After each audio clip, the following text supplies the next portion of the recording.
good evening, or good morning, depending on when you found this place. If you're listening from a quiet room, a parked car, or a bed where sleep refuses to come easily, you're exactly where you're meant to be. Tonight's stories are not about monsters that chase you, or violence that shocks you awake. They are about places that remember, agreements that outlive the people who make them, and the quiet realization that sometimes the thing watching you isn't trying to hurt you, it's trying to keep you.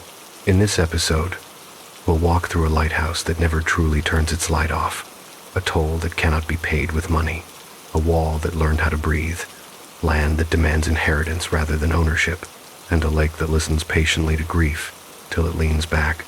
So dim the lights, let the outside world soften. And remember, if you feel a chill or the sense that someone is standing just outside your line of sight, don't rush to look. Some things are closer when you pretend not to notice. The lighthouse keeper's burden. The first thing Caleb noticed that night wasn't the storm, but the silence just before it arrived.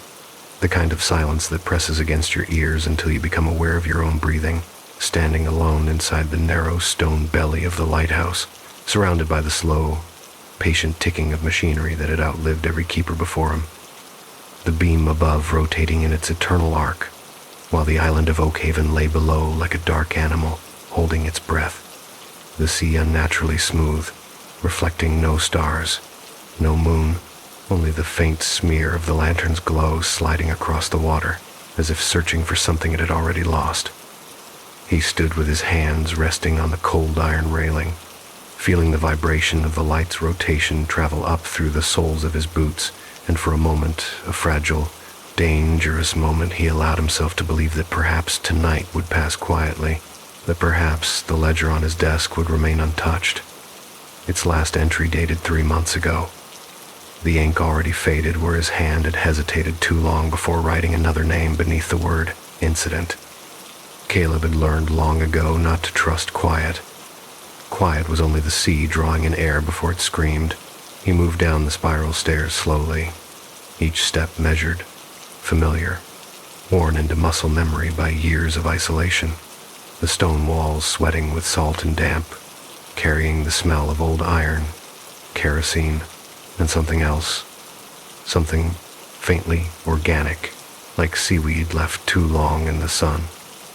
The radio crackled softly in the keeper's room below, not with voices, but with that low, restless hiss that suggested the world beyond the island was still there, still moving, still full of people who had never learned the exact weight of loneliness. Caleb didn't reach for it. He never did unless the light failed or a ship called for guidance. Voices, even disembodied ones, had a way of reminding him that every tragedy within 30 miles of this place seemed to orbit him like debris caught in a tide.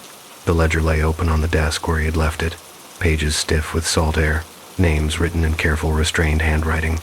The Maribel, 3 lost, presumed drowned, fishing trawler Northwind, fire aboard, total loss, unregistered skiff, found empty. No bodies recovered. Caleb stared at the blank space beneath the last entry, his fingers twitching as if already preparing to write, his chest tightening with a familiar, irrational certainty that by dawn the page would no longer be clean. He had tried, once, to stop keeping records, to pretend the disasters were coincidence, the way mainland officials insisted they were, but the list lived in his head whether he wrote it down or not, each shipwreck stacking neatly atop the next, each death another quiet accusation whispered by the wind. "It's not you," he told himself, the words worn thin from repetition. But belief had little power on Oakhaven.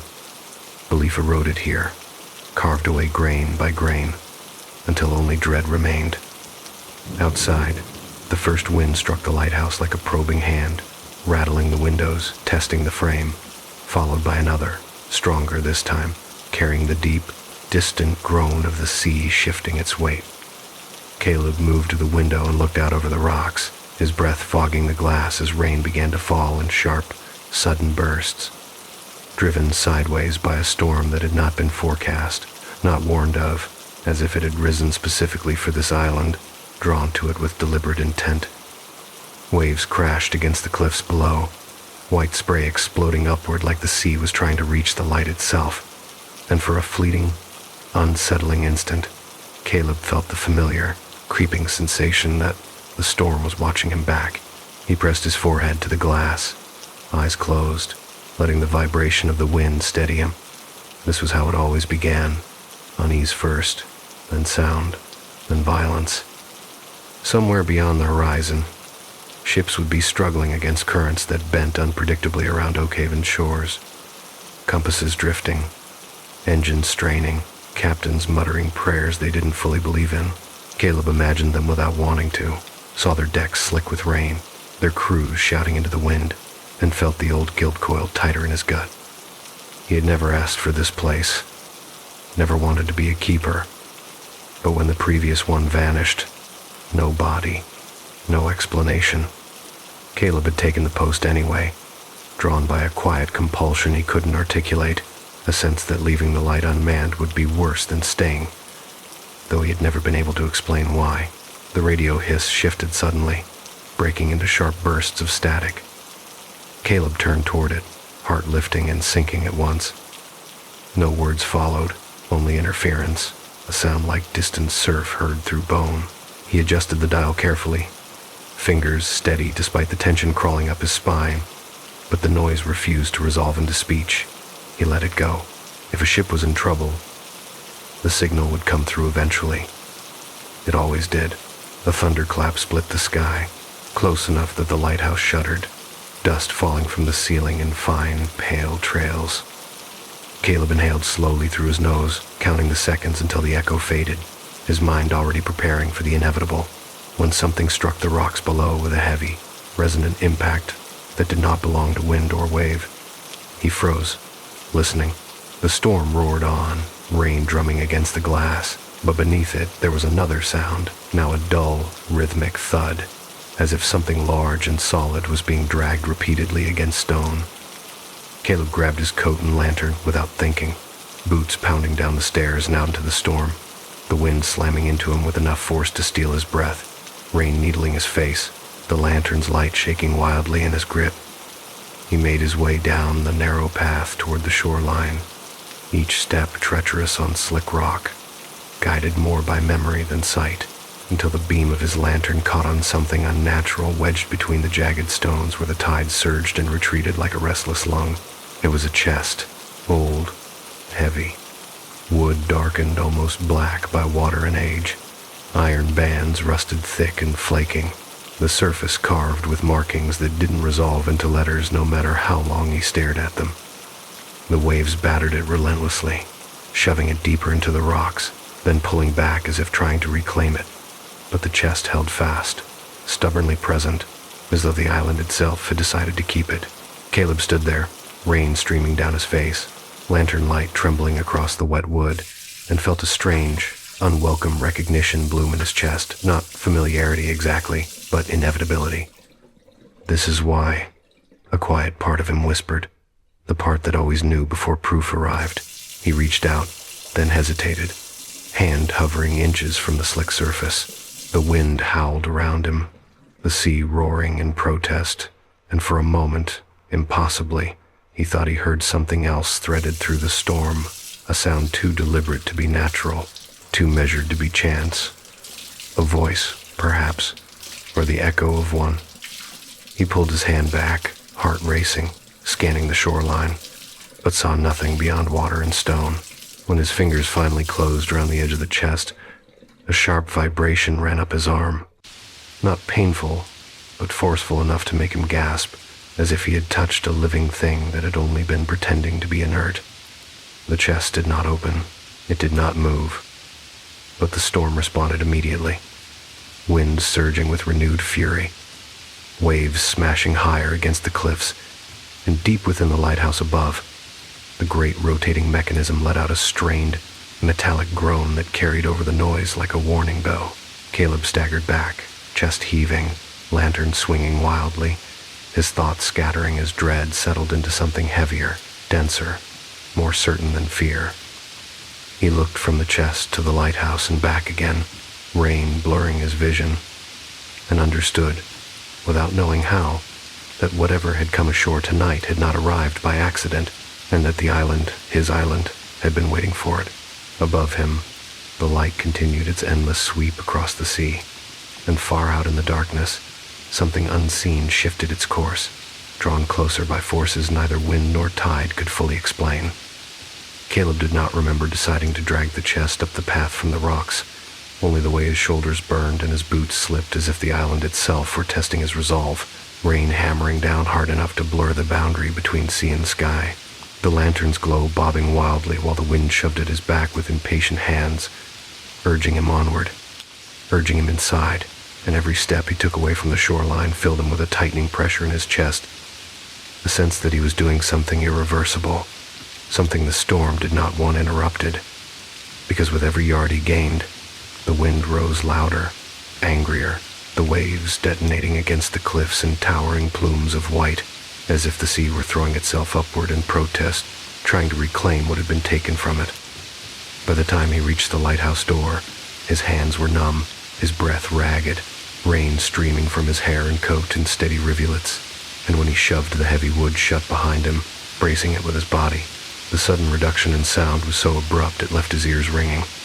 The storm muffled now, distant, like a living thing pacing just beyond the walls, waiting.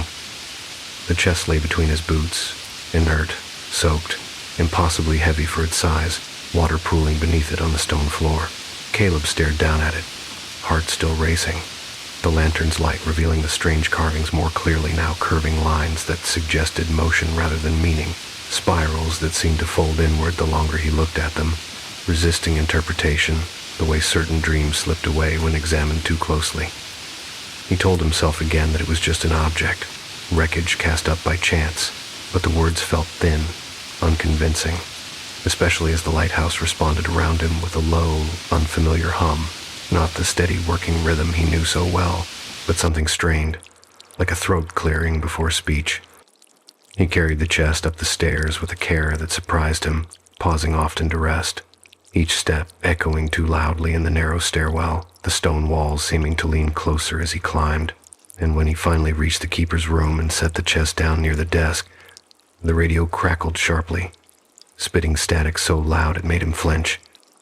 Caleb reached out on instinct to lower the volume, but stopped himself inches from the dial, a chill crawling up his spine as the interference settled into a pattern that was almost rhythmic, rising and falling like breath. "Get a grip," he muttered, the sound of his own voice foreign in the room, thin against the storm's distant roar. He shrugged out of his wet coat, hung it by the door, and returned his attention to the chest, crouching in front of it, lantern set carefully aside. Up close, the iron bands were warm beneath his fingers, not hot, but warmer than they had any right to be, as if they had been resting near a fire rather than submerged in freezing seawater. The carvings seemed to shift subtly when the lantern's flame flickered, shadows rearranging themselves in ways that made his eyes ache if he focused too long. He searched for a latch, a lock, any obvious mechanism, but found nothing. No hinges, no seams wide enough to pry, only a circular metal plate embedded in the lid, its surface etched with fine radial lines like the face of a compass, though there were no cardinal markings, no familiar points of reference. At the center of the plate sat a needle, thick and blackened, quivering faintly as if responding to something unseen. Caleb leaned back on his heels, a dry laugh escaping him before he could stop it. "Of course," he said quietly. A compass. The irony wasn't lost on him. His entire life on Oakhaven revolved around guiding others safely past danger, maintaining the one fixed point in a landscape defined by uncertainty. And yet here was an instrument that offered no direction he recognized, no promise of clarity. As he watched, the needle twitched again, then slowly, deliberately, rotated a few degrees, settling in a direction that pointed not north, not toward the sea, but upward, toward the lantern room above. The lighthouse responded immediately. The hum deepened, the walls vibrating subtly, and from somewhere deep within the structure came a sound like a distant click, sharp and metallic, followed by a groan that reverberated through the stone. Caleb's stomach clenched. He stood abruptly, heart pounding, eyes darting to the ceiling, half expecting to see cracks spiderwebbing outward from the base of the tower, but everything remained intact, outwardly calm, the light continuing its endless rotation overhead, "Enough," he said, more forcefully this time, though he wasn't sure who he was addressing. He stepped back from the chest, wiping his hands on his trousers, and turned toward the window, needing the reassurance of the storm, the familiar chaos outside. Rain lashed the glass, streaking the world into indistinct motion, but beyond the immediate violence, he noticed something that made his breath hitch the waves. Though massive, though relentless, were not moving randomly. They surged in coordinated arcs, rising and falling in a pattern that felt intentional, converging toward the base of the lighthouse like an audience gathering before a stage. A sound cut through the storm then, faint but unmistakable, threading its way through wind and rain and the pounding of the sea, a voice, distant, stretched thin by water and air, but undeniably human. Caleb stiffened, pressing his forehead to the glass, straining to hear. The sound came again, louder this time, not a word exactly, but a drawn-out syllable that ended in a wet, choking hush. His pulse hammered in his ears. "No," he whispered. "Not tonight." Okay. He had heard things before, cries carried by the wind, echoes distorted by the cliffs, but this was different. This sound had weight, intention. It was followed by another, then another, overlapping, rising in pitch, until the storm itself seemed to falter, as if listening. Caleb backed away from the window slowly, his gaze snapping back to the chest as the needle on the compass began to spin, faster now, clicking faintly with each rotation. The radio exploded into sound, not static voices. They burst through the speakers in a chaotic rush, layered, overlapping, some shouting, some whispering, all of them strained with panic and exhaustion, fragments of speech colliding and dissolving before he could grasp their meaning. Caleb lunged for the radio, fingers fumbling with the dial, but the voices persisted, rising and falling with no regard for his adjustments, as if the device itself had become irrelevant, merely a conduit for something that no longer needed tuning. "Can't see the light. It's pulling us off course. Please, someone answer." He staggered back, heart threatening to tear free of his chest.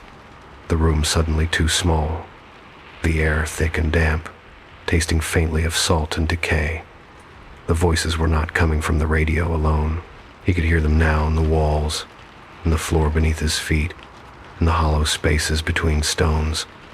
A chorus of distant desperation that pressed in on him from all sides. Caleb clutched his head, squeezing his eyes shut. "This isn't happening," he said, though the words sounded weak even to him. "I'm just tired." The ledger lay open on the desk, its blank page waiting. He looked at it despite himself, and for the first time since coming to Oakhaven, he felt a flicker of something dangerously close to understanding. The names, the incidents, the uncanny clustering of disaster. It wasn't that tragedy followed him. It was that tragedy stopped here, collected, stalled, just long enough to leave survivors with stories of inexplicable storms and failed instruments. His gaze drifted back to the chest. The needle had stopped spinning. It pointed directly at him. A sudden, overwhelming pressure filled the room, like a deep-sea weight settling over his shoulders, his ears popping as if he were descending rapidly through water.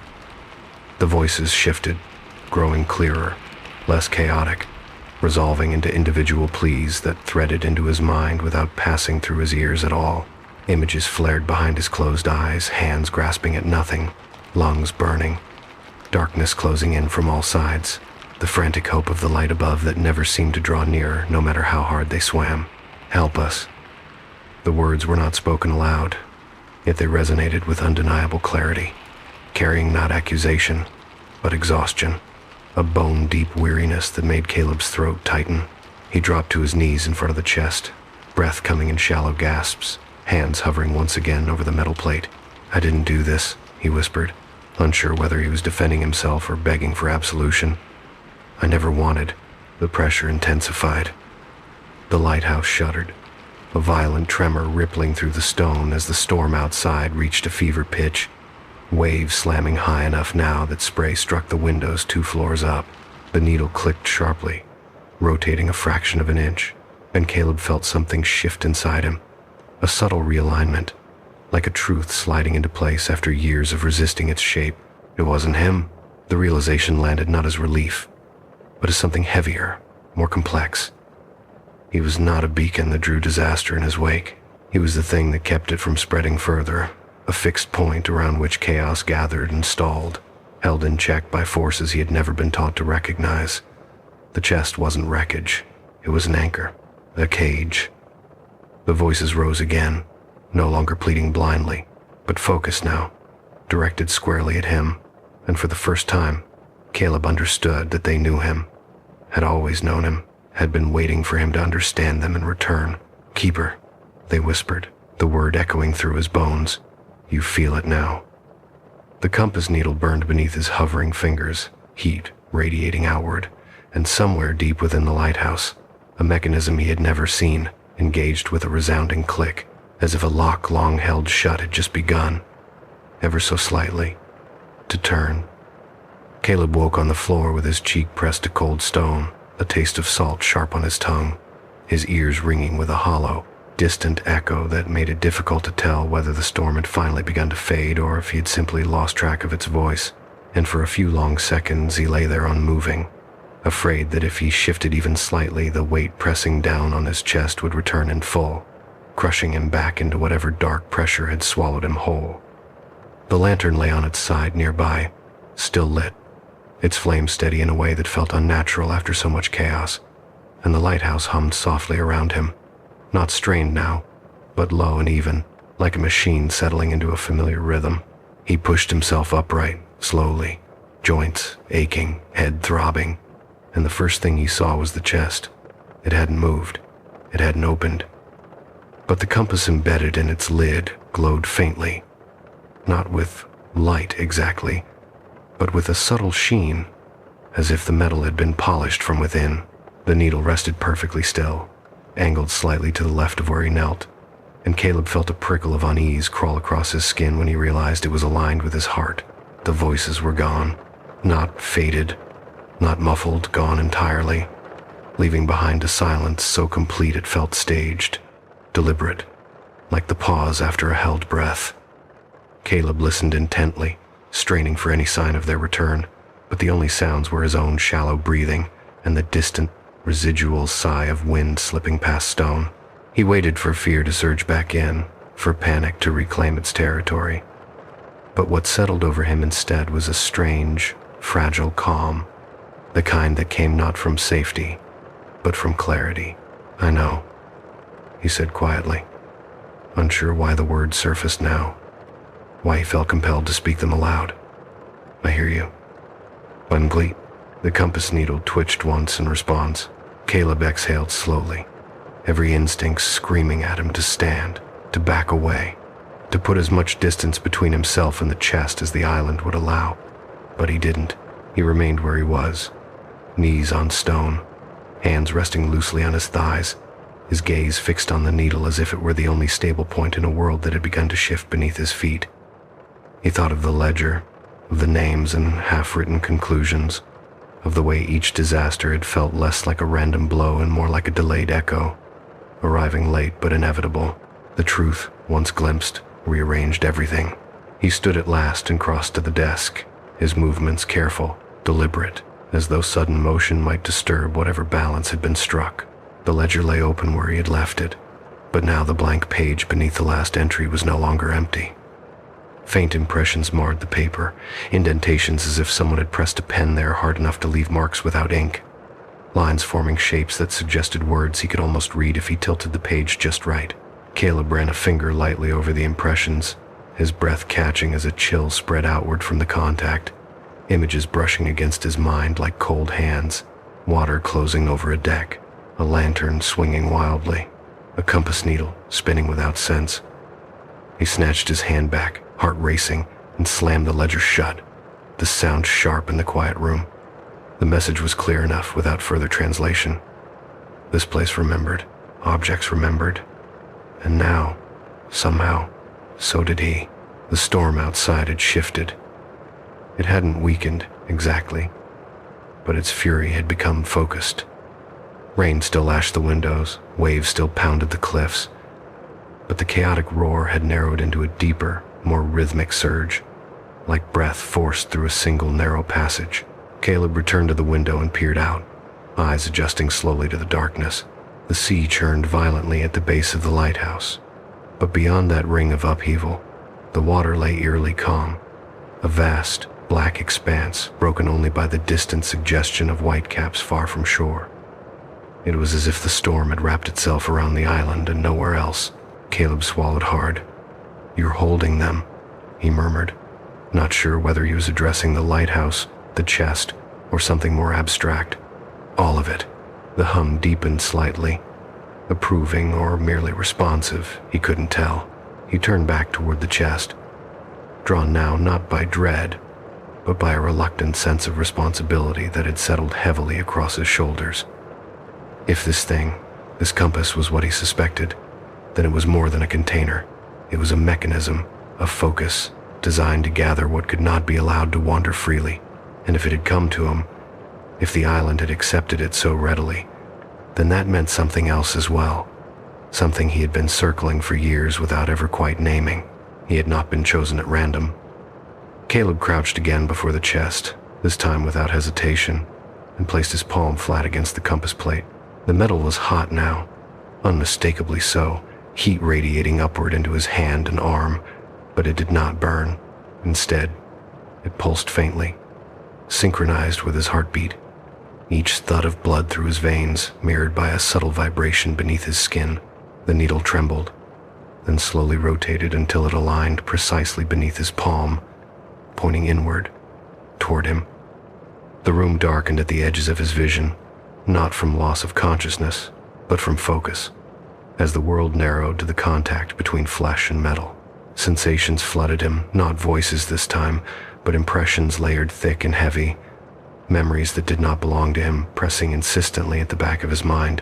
He felt the cold shock of water closing over lungs, the disorientation of instruments failing, the desperate hope of seeing the lighthouse beam cut through fog, only to realize it was turning away, always turning away, unreachable despite its constancy. "We never hated you," the impression carried, not as words, but as understanding. We followed the light. Tears stung Caleb's eyes, surprising him with their intensity. He had spent so long believing himself cursed, dangerous, that he had never considered the inverse, that his presence had been the reason others survived, that the storms broke here because they could not break elsewhere. He had been standing at the center of a slow, grinding mercy, mistaking its weight for condemnation. The lighthouse shuddered suddenly, a violent tremor that rattled the windows and sent a cascade of dust from the ceiling. Caleb gasped, hand still pressed to the compass, as the pressure in the room spiked sharply, a familiar crushing sensation returning with renewed force. Outside, the storm surged, waves climbing higher than before, striking the tower with enough power to make the stone groan in protest. The balance was shifting. Caleb staggered to his feet, steadying himself against the desk as the hum around him rose in pitch, no longer calm, but strained once more. He understood now, with a clarity that left no room for denial. The compass was not content to remain dormant. It responded to recognition, to alignment, and now that he had acknowledged its purpose, it demanded more of him than passive proximity. "You're waking up," he said hoarsely. The needle clicked sharply in reply.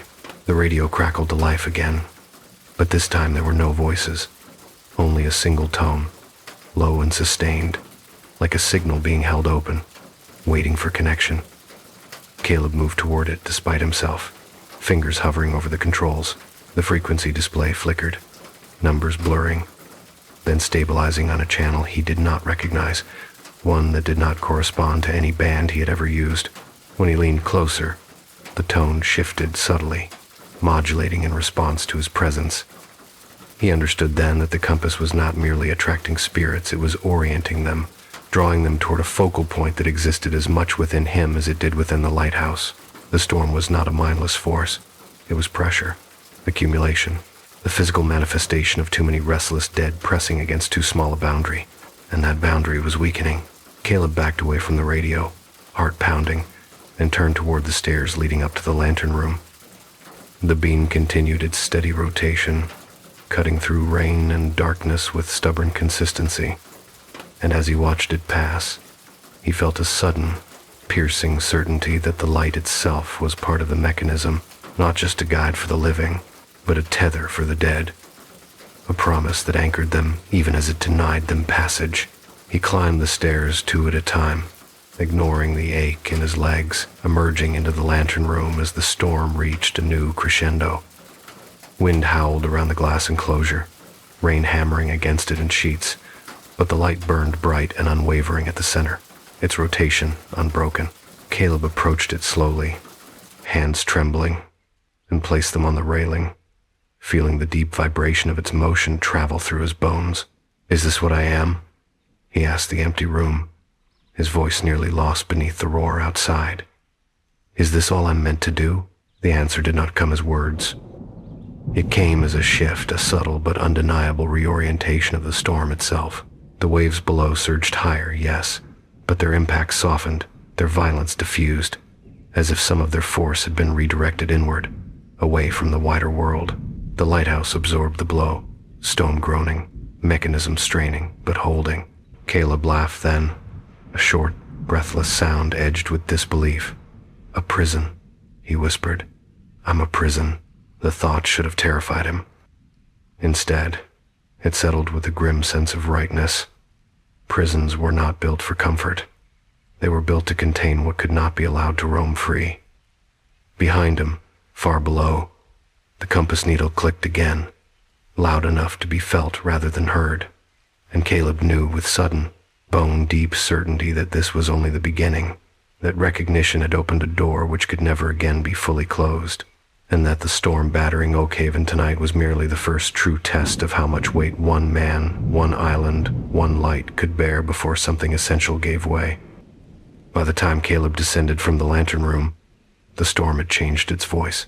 It was no longer a single, indiscriminate roar, but a layered soundscape of pressures and releases, waves striking the cliffs in deliberate intervals, wind rising and falling in long, labored breaths, as if the sea itself were pacing, gathering strength for something it had not yet decided to do. The lighthouse responded in kind, its deep hum thickening, vibrating through stone and metal alike, settling into Caleb's bones with an intimacy that left him uncomfortably aware of every heartbeat, every shallow breath. He moved carefully down the spiral stairs, one hand brushing the wall to steady himself, feeling the heat there now, subtle but undeniable. The tower no longer merely sheltering him, but engaging, working, laboring under a load that had finally been named. The keeper's room felt smaller than before. The air pressed close, heavy with salt and ozone, carrying a faint metallic tang that made his tongue prickle.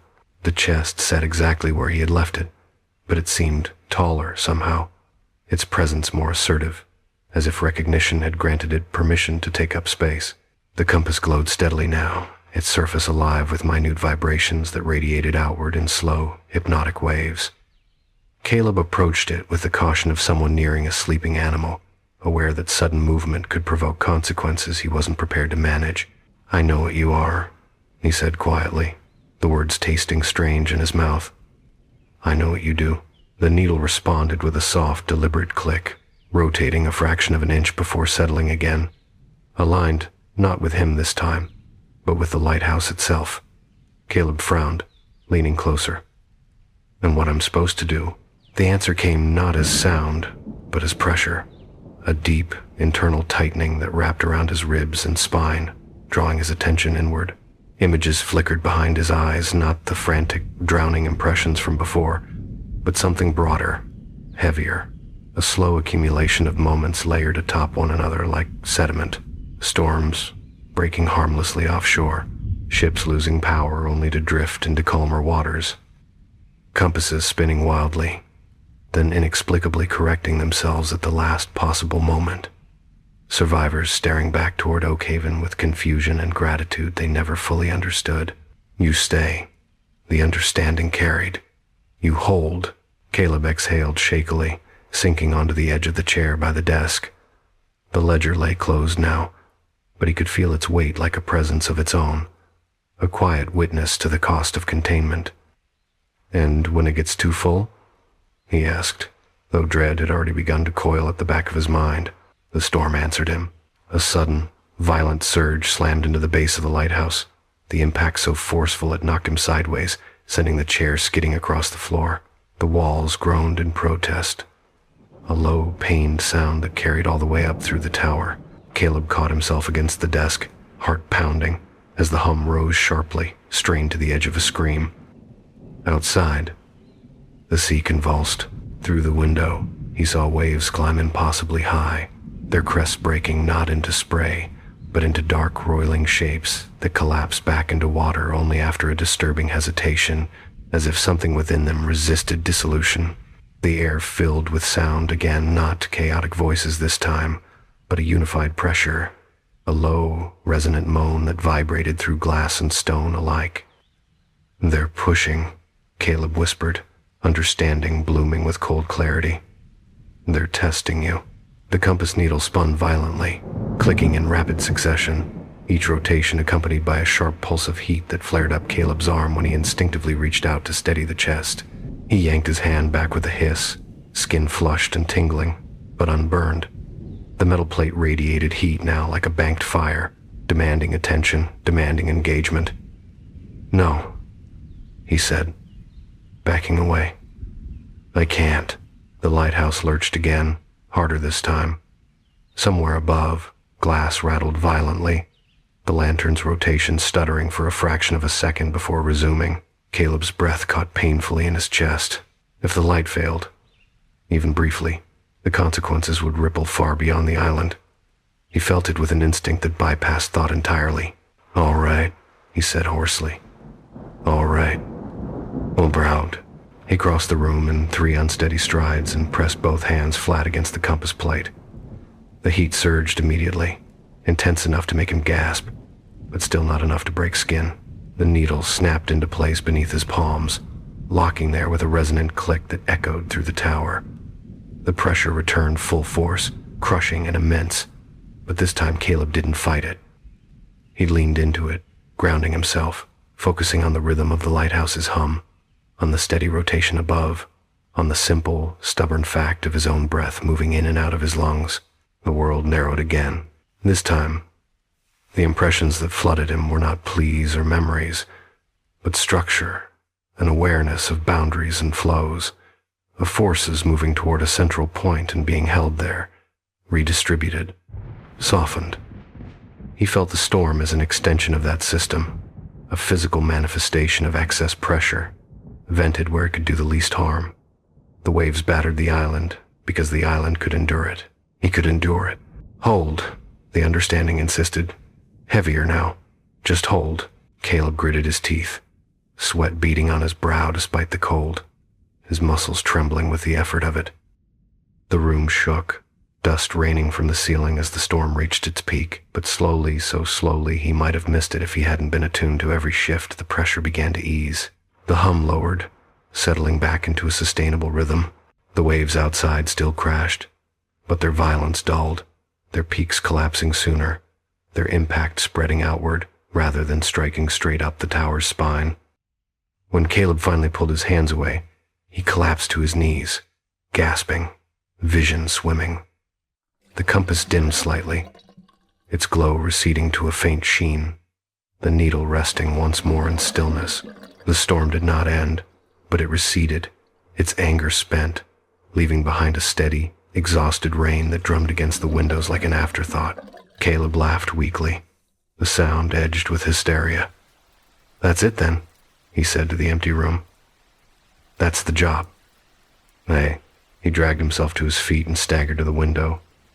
The sea still churned, but the coordinated arcs had loosened, the water spreading back into familiar chaos. Far beyond the island, he could make out the faint, steady lights of ships moving cautiously along their corrected paths, unaware of how close they had come to disaster, unaware of the pressure that had been taken on their behalf. The relief that washed over him was sharp and fleeting. It was followed immediately by the weight of what came next, because beneath the quieting storm, beneath the hum of the lighthouse settling back into its baseline rhythm, Caleb felt something else, a residue, a lingering presence that had not been fully dispersed. The impressions at the edge of his awareness shifted again, coalescing into something colder, more focused than before. Not all the spirits pressed against the boundary with the same desperation. Some did not want release. Some wanted purpose. He turned slowly back toward the chest. The compass needle trembled, then rotated on its own, pointing not toward the lighthouse, not toward the sea, but toward the narrow path leading down the cliffside, the route by which the chest had arrived. Caleb's throat tightened. "No," he said softly. "You don't get to choose." The needle clicked once in response. Understanding settled over him with a sickening inevitability. The compass did not merely attract and contain. It sorted. It identified currents of intent within the gathered dead, distinguishing between those who wished only to be free and those who sought to move, to act, to do. The storm had been pressure, yes, but pressure could be directed. Venting was not the only option. "You're asking too much," Caleb whispered, backing away. The lighthouse hummed, unanswering. Outside, the rain slowed further, the sea withdrawing grudgingly from the cliffs. The night grew quiet in a way that felt provisional, conditional.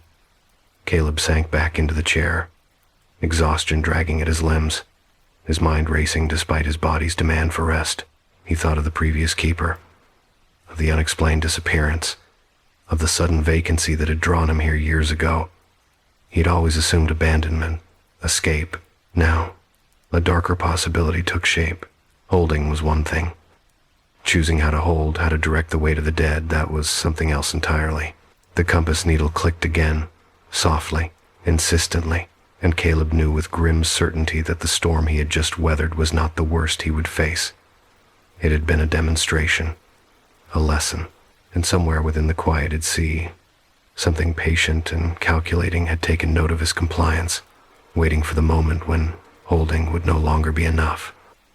Morning did not arrive on Oakhaven so much as it crept in, pale and hesitant, the storm's exhaustion lingering in the air like a held breath that refused to fully release.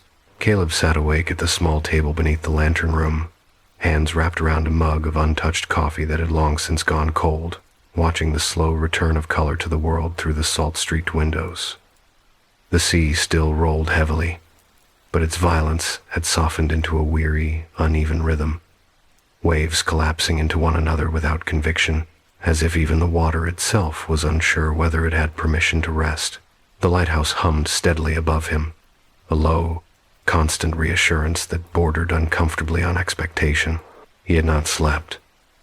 Every time his eyes drifted shut, the impressions returned. Not the drowning panic, not the desperate pleas, but the quieter, more unsettling awareness of being observed, of something measuring him from within the very structure he now understood himself to be part of. Holding had come naturally once he accepted it. Choosing did not. The chest sat across the room, unchanged in form but not in presence. In the gray light of early morning, its carvings seemed sharper, the shadows between lines deeper, more deliberate. The compass rested at its center, dark now, no glow, no heat, the needle fixed and still, as if asleep. Caleb did not trust the stillness. He had learned, painfully, that on Oakhaven, quiet rarely meant absence. He rose slowly and crossed the room, each step careful, deliberate. His movements shaped by the understanding that nothing here was passive anymore, not the lighthouse, not the sea, not even himself. He stopped in front of the chest and crouched, studying the compass with a focus that bordered on reverence. "You showed me enough," he said quietly. "I know what you want." The needle did not move. Caleb swallowed. "But I don't know if I can give it to you." Wait. For a long moment, nothing happened. The lighthouse hummed on, indifferent. Then, faintly, almost imperceptibly, the needle quivered. He flinched, breath catching. The sensation that followed was subtle but unmistakable. A gentle tightening behind his eyes, a pressure that suggested alignment rather than force. Images surfaced unbidden, slow and deliberate, carrying a clarity that chilled him far more than the earlier chaos ever had. He saw currents beneath the sea, invisible pathways traced not by water but by intent, threads of awareness stretching outward from Oakhaven like a vast, submerged web. Some threads shimmered faintly, diffused, harmless. Others pulsed with a darker density, purpose coiled tight within them, restless not with suffering but with direction. These were the ones the compass marked, the ones that did not simply wish to be free, but to move. They will move regardless. The understanding pressed into him. The only question is how. Caleb staggered back, bracing himself against the table, heart pounding. "You're talking about letting them out," he whispered. "You're talking about release." The pressure shifted. Not agreeing, not denying, clarifying, not release. Routing. He squeezed his eyes shut, shaking his head. "No," he said hoarsely. "I won't turn this place into a doorway." "He's got in mind." The lighthouse groaned softly, the sound deep and resonant, vibrating through the floor beneath his feet. Outside, the sea responded with a low, rolling surge, waves rising slightly higher against the rocks, testing, reminding. "This is already a doorway," the understanding insisted. "You stand in it." Caleb slid down into the chair, exhaustion finally claiming ground, his hands trembling as he pressed them flat against the tabletop. He thought of the previous keeper again, not as an abstract absence now, but as a man who had likely sat in this same spot, wrestling with the same impossible calculus. How long had he held?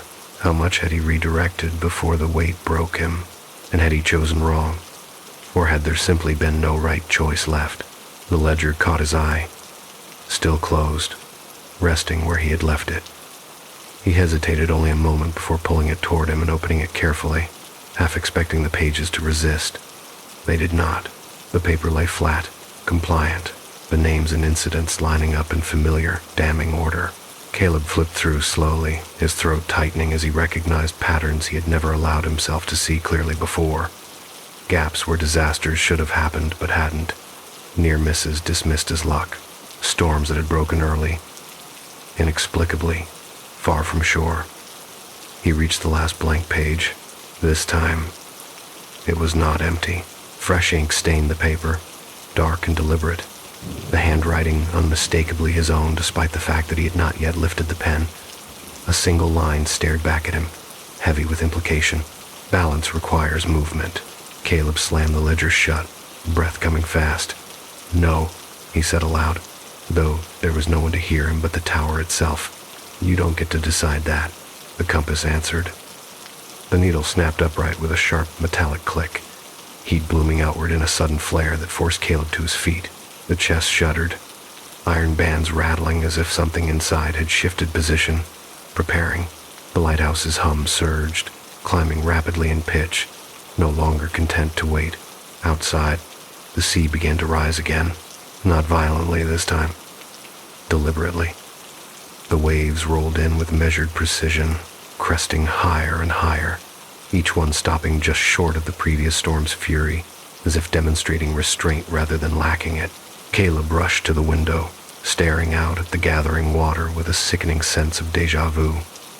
Far on the horizon, clouds thickened, knitting together with quiet resolve.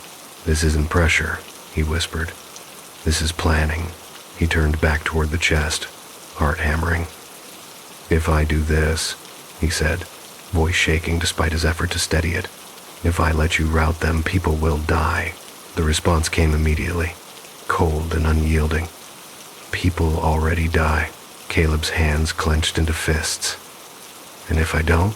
The pressure shifted, heavy and final. "Then everything you hold will break at once." He stood there, suspended in the narrowing space between futures, every instinct screaming at him to choose anything but this moment. He understood now that holding was never meant to be permanent. Prisons filled, boundaries strained. Containment without release was not mercy, it was delay. Slowly, with a care that felt ceremonial, Caleb approached the chest and knelt before it. He placed one hand on the compass, then the other, bracing himself as the heat surged up his arms, settling deep in his chest, the needle aligned beneath his palms, vibrating with restrained energy. "Only this once," he whispered. "Only what you must." The lighthouse responded with a resounding click, louder than any before, reverberating through stone and metal alike. Something shifted deep within the tower, ancient mechanisms engaging with reluctant precision. The light above flared brighter for a heartbeat, its beam cutting a wider arc across the sea, reaching farther into the distance than ever before. Caleb gasped as the impressions flooded him, not chaotic, not pleading, but purposeful. He felt the sorting take place, sensed threads tightening, redirecting, pulling select currents of intent away from the mass and guiding them outward along narrow paths that bypassed the island entirely. The sea surged in response, waves rising and falling in carefully controlled intervals. Energy vented and dispersed, rather than unleashed. Somewhere, far from Oak Haven, the storm would intensify. A ship would be delayed. A route would be altered, just enough to change who survived and who did not.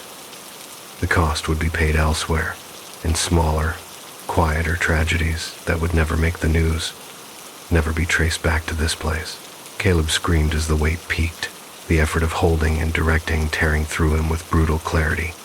His vision blurred, darkness creeping in at the edges, but he did not let go. He could not. When the pressure finally eased, he collapsed forward, forehead striking the stone floor, breath shuddering out of him in ragged sobs he hadn't realized he was holding back. The storm receded once more, faster this time, as if satisfied. The lighthouse's hum lowered, settling into a new baseline, deeper than before. The compass dimmed, the needle easing back into stillness beneath Caleb's slack hands. He lay there for a long time, unmoving, until the cold crept in and forced him to stir. When he finally pushed himself upright, the room felt altered, not damaged, not calm, but set. The chest looked no different, but he knew now that it would never again be entirely dormant. Caleb dragged himself to the desk and opened the ledger one last time. Beneath the existing entries, a new line had appeared. The ink still wet, storm redirected, balance maintained, no names, no numbers, just a statement of fact. He closed the book gently and stood, swaying slightly as he made his way up the stairs toward the lantern room. The light continued its steady rotation, sweeping across a calmer sea that bore no visible trace of the choice he had made. Caleb rested his hands on the railing and stared out into the widening morning, his reflection faint in the glass, eyes darker now, older. A whisper brushed against his awareness, then not pleading, not commanding, but acknowledging. Keeper. He did not answer. He simply remained where he was, standing at the center of the mechanism, knowing with quiet, devastating certainty that this would not be the last time the compass demanded a decision, nor the last time the sea tested how much one man could bear. The light turned, the world turned with it, and somewhere deep within the tower, the needle waited, patient, knowing it would always find its way back to his hand. The unclaimed toll. Eliza learned to recognize the sound of empty money long before she ever touched it.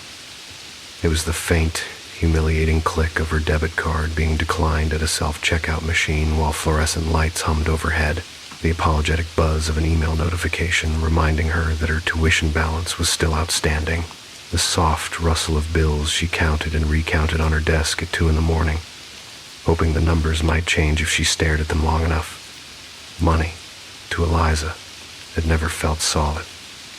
It came and went like breath in cold air visible only when it was already leaving her. That night, Boston felt like it was holding its breath with her. Her shift ended just after midnight, the cafe locked and dark behind her, the smell of burnt espresso clinging stubbornly to her coat as she stepped out into the damp autumn air. The city was quieter than usual, not silent, but thinned, stretched. Its usual noise pulled taut and reduced to distant sirens, the low hiss of buses exhaling at empty stops, the metallic sigh of the green line settling into its late-night rhythm somewhere underground. Eliza adjusted the strap of her bag on her shoulder and started walking, head down, boots tapping against pavement slick with recent rain. She took the shortcut, despite herself. The alley ran alongside the old elevated rail spur, a forgotten strip of iron and shadow that had once carried streetcars before the line was rerouted decades ago. The city claimed it was sealed off, decommissioned, safe. In reality, it was just unwatched, a narrow passage where the brick walls pressed close and the air smelled faintly of rust and wet stone. Eliza knew the stories. Everyone did. You didn't linger there. He didn't pick things up. And above all, he didn't take what didn't look like it belonged to the living. She told herself she was just tired. Her phone buzzed in her pocket as she entered the alley, and she stopped under a flickering streetlight to check it, heart sinking before she even unlocked the screen. Another notification, another reminder. The number stared back at her, unblinking. A debt that felt less like a figure and more like a presence, something that followed her through every waking hour. She exhaled slowly, the breath fogging in the cool air, and slipped the phone away without responding. That was when she saw it. The bag sat just inside the shadow line where the streetlight's reach gave up, small and deliberate, placed rather than dropped. It was tied neatly with a ribbon so red it looked wet, the color vivid enough to feel out of place against the alley's muted browns and grays. For a moment, Eliza thought it was trash, some kind of costume accessory left behind after a late-night event, but something about the way it rested on the ground stopped her cold. It wasn't slumped or torn. It waited. Her pulse quickened. She knew better. Everyone did. He didn't touch money he found tied like that. Not in Boston. Not near old rails. Not after midnight. The stories varied depending on who told them. Offerings left for the dead, tolls paid to keep certain paths clear, appeasements for things that traveled routes no longer listed on any map, but the rules stayed the same. Leave it alone. Walk away. Eliza took a step back. The streetlight buzzed overhead, its glow stuttering, and in that brief dimming, the ribbon seemed to shift, tightening slightly, as if reacting to her attention. She swallowed hard, a nervous laugh escaping her before she could stop it. "Get it together," she muttered, glancing over her shoulder toward the mouth of the alley. The street beyond looked distant, unreal, like an exit she wasn't entirely sure she could still reach. Her thoughts betrayed her before her feet did. Rent, tuition, the interest compounding quietly in the background of her life. She imagined the bag filled not with superstition but with quarters and $half, enough to buy her a week of breathing room, maybe two. She imagined the relief of paying down a sliver of what she owed, the way her chest might finally loosen just a little. "It's just money," she whispered, as if the alley were listening. The words felt wrong the moment they left her mouth. She approached slowly, heart hammering, crouching in front of the bag as if it might lunge at her. The ribbon was real. Cloth, smooth beneath her fingers when she hesitantly brushed it aside. The bag itself was old canvas, stiff with age, its drawstring pulled tight. Eliza hesitated, every warning she had ever heard crowding into her mind at once. But desperation has a way of dulling instincts that once felt sharp. She lifted it. The weight surprised her solid, unmistakable. The bag sagged slightly in her grip, and she felt the telltale shift of metal inside. Coins, not bills. Coins. Her stomach flipped. That alone should have been enough to make her drop it and run. Instead, she stood there, frozen, the ribbon brushing against her wrist like a mark she hadn't agreed to wear. Nothing happened. No sound. No movement. The alley remained empty. The night indifferent. Eliza let out a shaky breath she hadn't realized she'd been holding and stuffed the bag quickly into her backpack, the red ribbon disappearing beneath the zipper. "I'll put it back," she said, to no one. "I just need to see." The walk home felt longer than usual. The city seemed subtly off-kilter, familiar landmarks slightly misaligned, as if she were moving through a version of Boston that had been rotated a few degrees out of true. She shook it off, blaming exhaustion, the adrenaline still humming in her veins. By the time she reached her apartment, the bag felt heavier on her shoulders than it had in her hands. Inside, she locked the door, dropped her bag on the floor, and leaned against it, laughing softly in relief. "See?" she told herself. Nothing. She pulled the bag out and untied it on her kitchen table, the ribbon sliding free with unsettling ease. Inside were coins, just as she'd thought, dozens of them, dull and pitted, stamped with dates that made her breath catch. 1,847, 1,862, 1,891. Their surfaces were worn smooth in places, edges nicked and uneven, smelling faintly of iron and something deeper, earthier. grave dirt. Her mind supplied unhelpfully. Eliza recoiled, bile rising in her throat. These weren't collector's items. They weren't clean or preserved. They looked used, passed from hand to hand until hands were no longer warm. She shoved the bag closed and pushed it away, heart pounding. "I'm putting it back," she said firmly. "First thing tomorrow." The apartment creaked softly around her, settling. Somewhere outside, a bell rang. Eliza froze. The sound was distant, muffled by walls and distance, but unmistakable.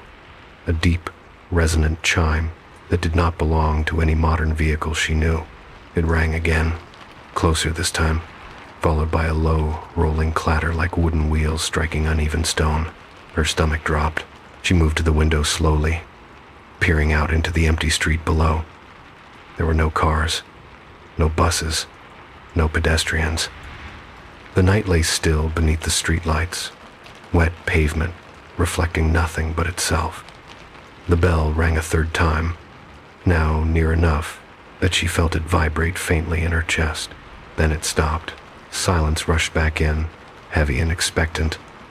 Eliza backed away from the window, pulse roaring in her ears, every superstition she'd ever dismissed clawing its way to the surface. She turned toward the table. The red ribbon lay coiled beside the bag, innocuous, almost pretty in the dim light. Her phone buzzed again, hand shaking. She picked it up. A notification from her banking app glowed on the screen. Refund processed. The amount matched the coffee she'd bought earlier that night, down to the cent. Confused, she opened her wallet. Nestled among her bills were 3 unfamiliar coins, dark and heavy, their dates catching the light as if eager to be seen. Eliza stared at them, a cold certainty settling over her as the echo of a bell sounded again. Faint but approaching. Somewhere just beyond her door, whatever she had picked up in that alley had already begun to collect what it was owed. Eliza did not sleep. She lay on her back on the narrow bed, eyes fixed on the faint water stain on the ceiling that resembled a map she could never quite read, listening to the city breathe through thin walls and old pipes. Every sound felt provisional, as if it might be replaced at any moment by something older, heavier. She kept her phone clutched in one hand, screen dark but warm. The banking app notification burned into her thoughts like an afterimage.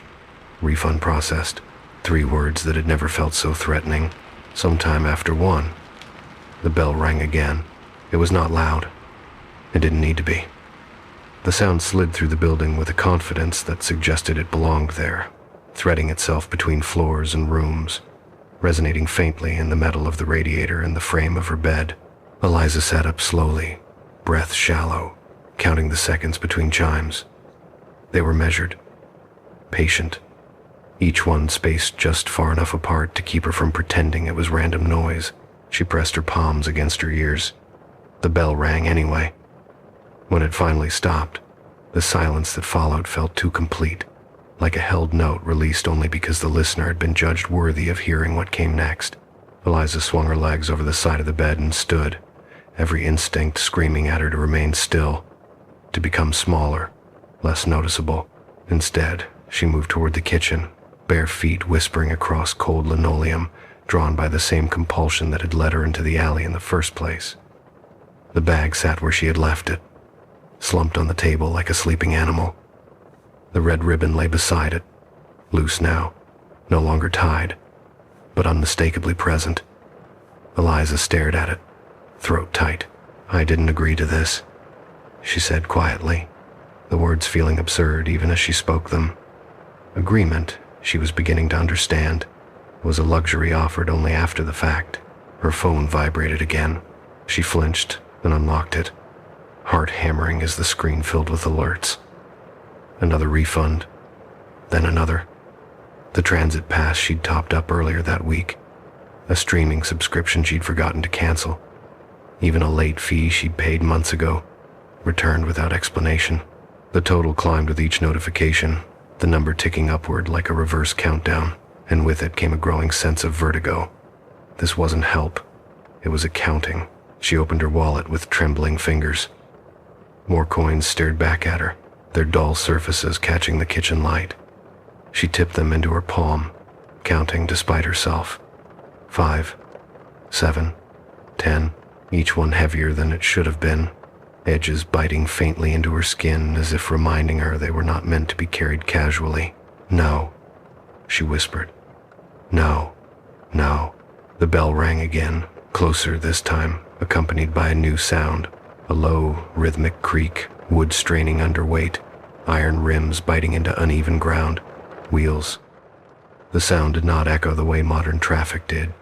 It moved through the night with an intimacy that suggested proximity without visibility, as if whatever approached did not require space in the same way the living did. Eliza backed away from the table, nearly tripping over her own chair. Her gaze darted to the door, half expecting to see the knob turning, but it remained still. The sounds did not come from the hallway. They came from everywhere else, from the walls, from beneath the floor, from the long-forgotten paths beneath the city where rails had once run and been abandoned without ceremony. She grabbed her coat and keys, acting on impulse before fear could freeze her in place. "I'm putting it back," she told the empty apartment, voice shaking. "Right now." The bell fell silent. The sudden absence of sound felt like permission, or worse, anticipation. Outside, the night had cooled, the air damp and metallic, carrying the faint scent of leaves and rust. Eliza walked quickly, head down, every shadow seeming to lean toward her as she passed. The city's familiar grid felt subtly misaligned, corners too sharp, distances stretching just enough to keep her from settling into a rhythm. She avoided the main streets without fully realizing why, her feet guiding her back toward the alley by instinct rather than intention. Halfway there, she stopped at a convenience store, drawn by the harsh glow of fluorescent light and the promise of witnesses. The door chimed as she entered, the sound painfully normal. She grabbed a bottle of water from the cooler, hands shaking, and set it on the counter. The clerk barely looked up, fingers tapping absently at the register. "That'll be $2.79, he said. Eliza slid a bill across the counter, relief flooding her at the feel of paper leaving her hand. The register drawer opened with a hollow clack. The clerk counted out her change and placed it in her palm. Coins, not quarters, not dimes. Old dark discs that sank into her skin with their weight. Eliza stared at them, the room tilting dangerously. "That's not..." The clerk looked up then, brow furrowing. "What? These aren't. This isn't right." Her voice sounded thin, distant. He glanced at her hand, then shrugged. "Looks fine to me." The bell above the door rang softly. Eliza's breath hitched. She backed away from the counter, the clerk's expression already smoothing over, interest gone. She fled the store without the water, the door slamming shut behind her with a finality that made her flinch. Outside, the sound returned. Wheels, closer now. She could feel the vibration through the soles of her shoes, a steady approach that did not hurry, did not need to. She ran. The alley yawned open ahead of her, darker than she remembered, the old rail line's shadow cutting a familiar, unwelcome path along the brick wall. Eliza slowed only long enough to glance over her shoulder. The street behind her was empty, too empty. The city's usual late-night stragglers were gone, as if the area had been quietly cleared in advance. She reached the spot beneath the flickering streetlight where she had found the bag. Her chest burned as she dropped to her knees and yanked her backpack open, hands fumbling with the zipper. The bag emerged, canvas rough against her skin. She set it down carefully, as if the ground itself might object, and shoved the coins back inside, heart hammering. "I'm returning it," she said aloud, voice cracking. "I didn't know. I shouldn't have taken it." The ribbon lay coiled at the bottom of her bag. Eliza hesitated, then pulled it free and placed it beside the canvas sack, careful not to touch it again. The red seemed brighter here, almost luminous against the grime of the alley floor. The bell rang directly behind her. Eliza froze, every muscle locking as the sound filled her chest, vibrating through her ribs. Slowly, against every instinct screaming at her to keep her eyes shut, she turned. The stagecoach stood where the alley should have continued, its dark silhouette blocking the faint spill of streetlight from the far end. It was larger than she expected, its wooden body scarred and weathered, iron fittings dulled with age. The wheels rested not on pavement, but on something that looked like compacted earth, as if the alley had forgotten what it had been built over. 2 horses stood hitched at the front, their forms indistinct, more suggestion than flesh, breath steaming in the cool air, though their flanks did not move. The driver's seat was occupied. The figure there did not turn its head, but Eliza felt its attention settle on her with crushing certainty. The bell hanging from the coach's frame swayed gently, chiming once more. Payment acknowledged, the presence conveyed, not unkindly, but not completed. Her gaze dropped helplessly to the bag at her feet. "It's all there," she whispered. Every coin. The air tightened. The sense of being weighed, measured, intensified.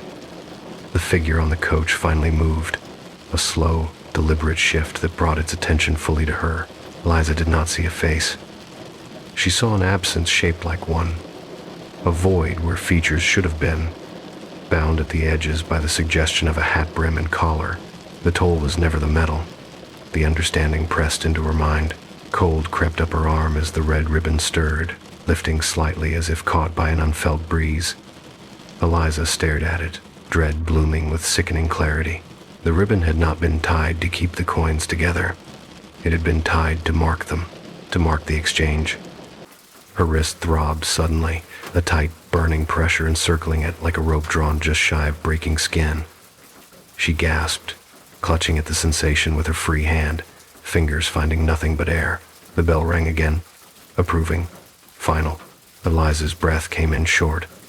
Panicked bursts as the coach creaked forward a fraction of an inch, wheels biting into ground that no longer remembered asphalt. She understood now, too late, that returning the money was not enough. The debt had shifted the moment she lifted the bag, transforming from currency into covenant. And covenants, once accepted, demanded more than change. Eliza's wrist burned where the invisible pressure tightened, a precise, merciless constriction that did not cut the skin but made every nerve beneath it sing with warning. She staggered backward on her knees, breath hitching, the alley tilting as if the ground itself were reconsidering its shape. The red ribbon lifted higher now, no longer resting on the pavement but hovering an inch above it, ends fluttering as though stirred by a wind that did not touch her hair or clothes. "I didn't agree," she said again, the words brittle with panic. "I didn't sign anything." The figure on the coach remained still, its presence heavy and absolute, while the understanding pressed closer, colder than the night air. Agreement is not required when need is sufficient. The ribbon drifted toward her wrist with deliberate patience. Eliza recoiled, scrambling backward until her shoulder blade struck the brick wall, the rough surface scraping through her coat. Her fingers closed around the ribbon instinctively, desperate to pull it away, and the moment she touched it, sensation exploded through her arm. Not pain exactly, but memory, dense and overwhelming, flooding her awareness with impressions that did not belong to her. She saw hands like hers, dozens of them, hundreds closing around coins left on roadsides, at crossroads, beside tracks that no longer carried trains, faces drawn tight with hunger, desperation, calculation, students, laborers, mothers, men with hollow eyes and shaking hands, each touch marked by the same ribbon, the same quiet tightening of an unseen bond, each person convinced, at least at first, that they could put it back.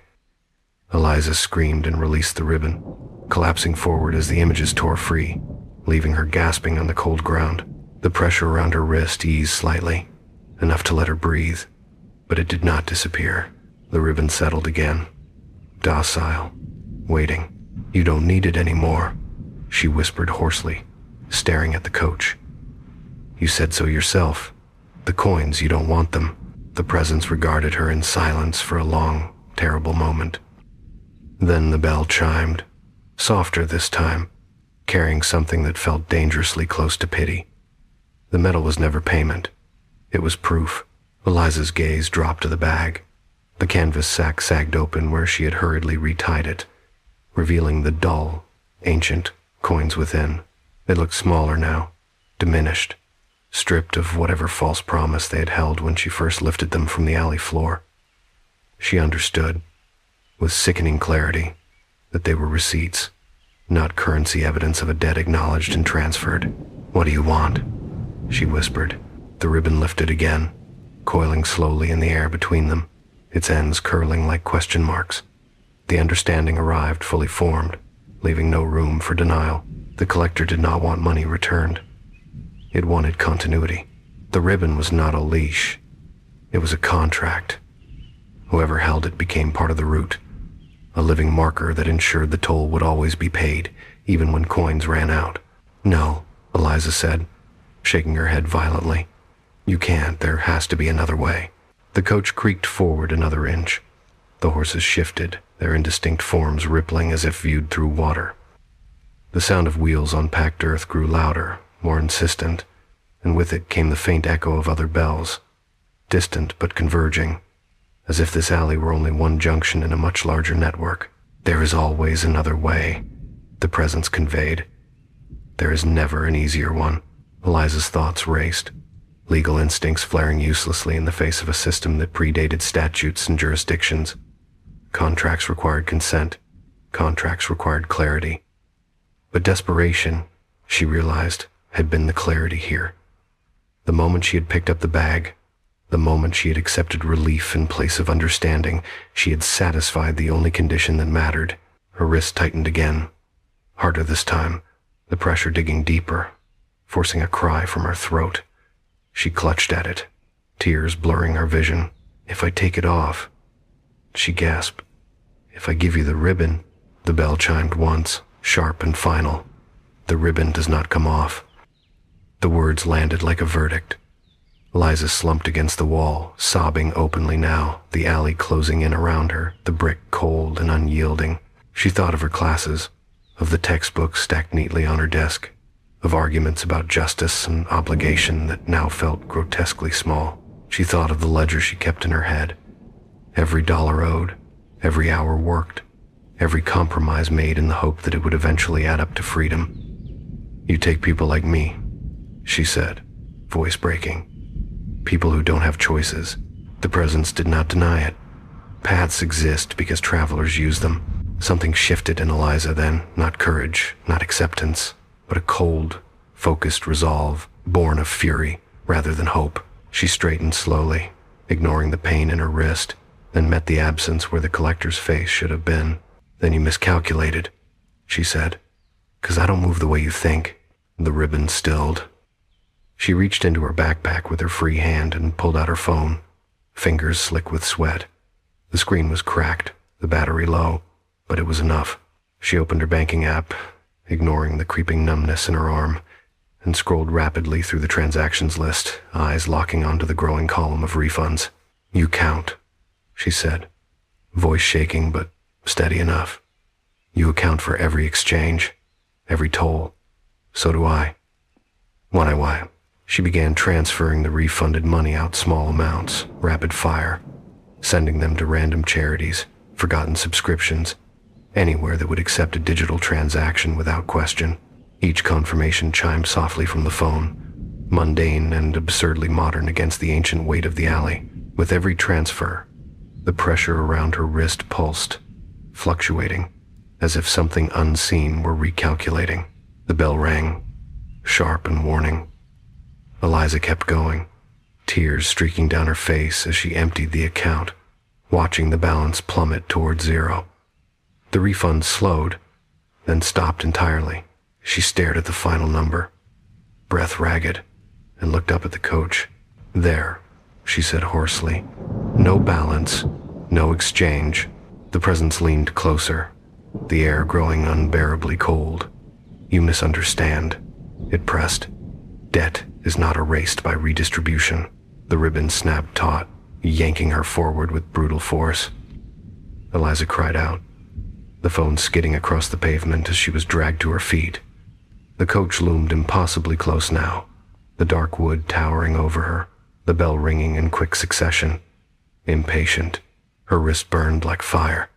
She could feel something tightening beneath the skin now. Not rope, but pattern, a binding that traced her pulse, her veins, mapping her into the route itself. She thrashed helplessly, mind reeling, when a sudden thought cut through the panic with startling clarity. The ribbon wasn't the toll, it was the receipt. With a desperate gasp, Eliza reached for the ribbon again, not to pull it free, but to pull it tight. She wrapped it around her wrist deliberately. Once, twice, the fabric biting into skin as she knotted it as hard as she could. The pressure spiked, blinding, and the alley seemed to lurch sideways as the system reeled in response. "What are you doing?" she sobbed, not sure whether she was asking herself or the presence looming over her. Completing the record, the understanding whispered, strained now, uncertain. Eliza laughed hysterically through her tears. "Exactly." She yanked the ribbon's loose end sharply, forcing it to cinch down until sensation in her hand faded entirely. The bell rang once, discordant, as the coach shuddered.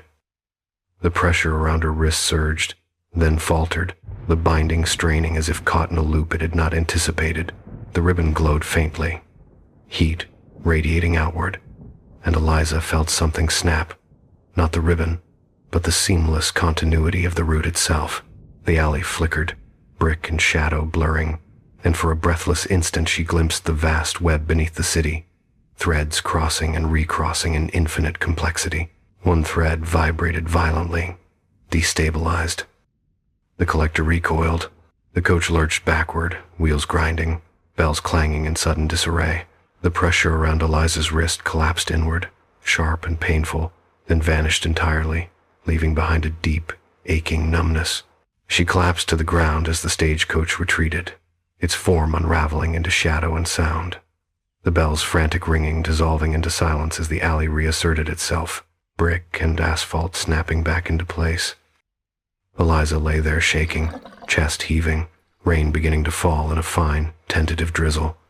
The bag of coins sat where she had left it, untouched, inert. The ribbon lay slack around her wrist, no longer hovering, no longer warm, just fabric, frayed and stained dark where it had cut into her skin. She laughed weakly, then winced as pain flared anew. "It's over," she whispered, not daring to believe it fully. Her phone buzzed beside her. Hands trembling, she reached for it and glanced at the screen. A single notification glowed back at her, stark and unavoidable. Outstanding balance, adjusted. The amount had changed, not reduced, reassigned. Eliza stared at the number, dread creeping back in slow, inexorable waves as the rain intensified, and somewhere far away beneath the city, a bell rang once measured, patient marking not an end, but a reroute. Eliza woke to the smell of wet brick and cold metal, her cheek pressed against pavement that pulsed faintly with the residual warmth of the night. For a moment she didn't know where she was. The alley looked ordinary again, just a narrow service corridor beside a rusted, forgotten rail spur, rainwater collecting in shallow grooves, trash caught in the chain-link fence at the far end. The city had reclaimed its shape with an efficiency that felt rehearsed. Her wrist throbbed. She pushed herself upright slowly, cradling her arm against her chest.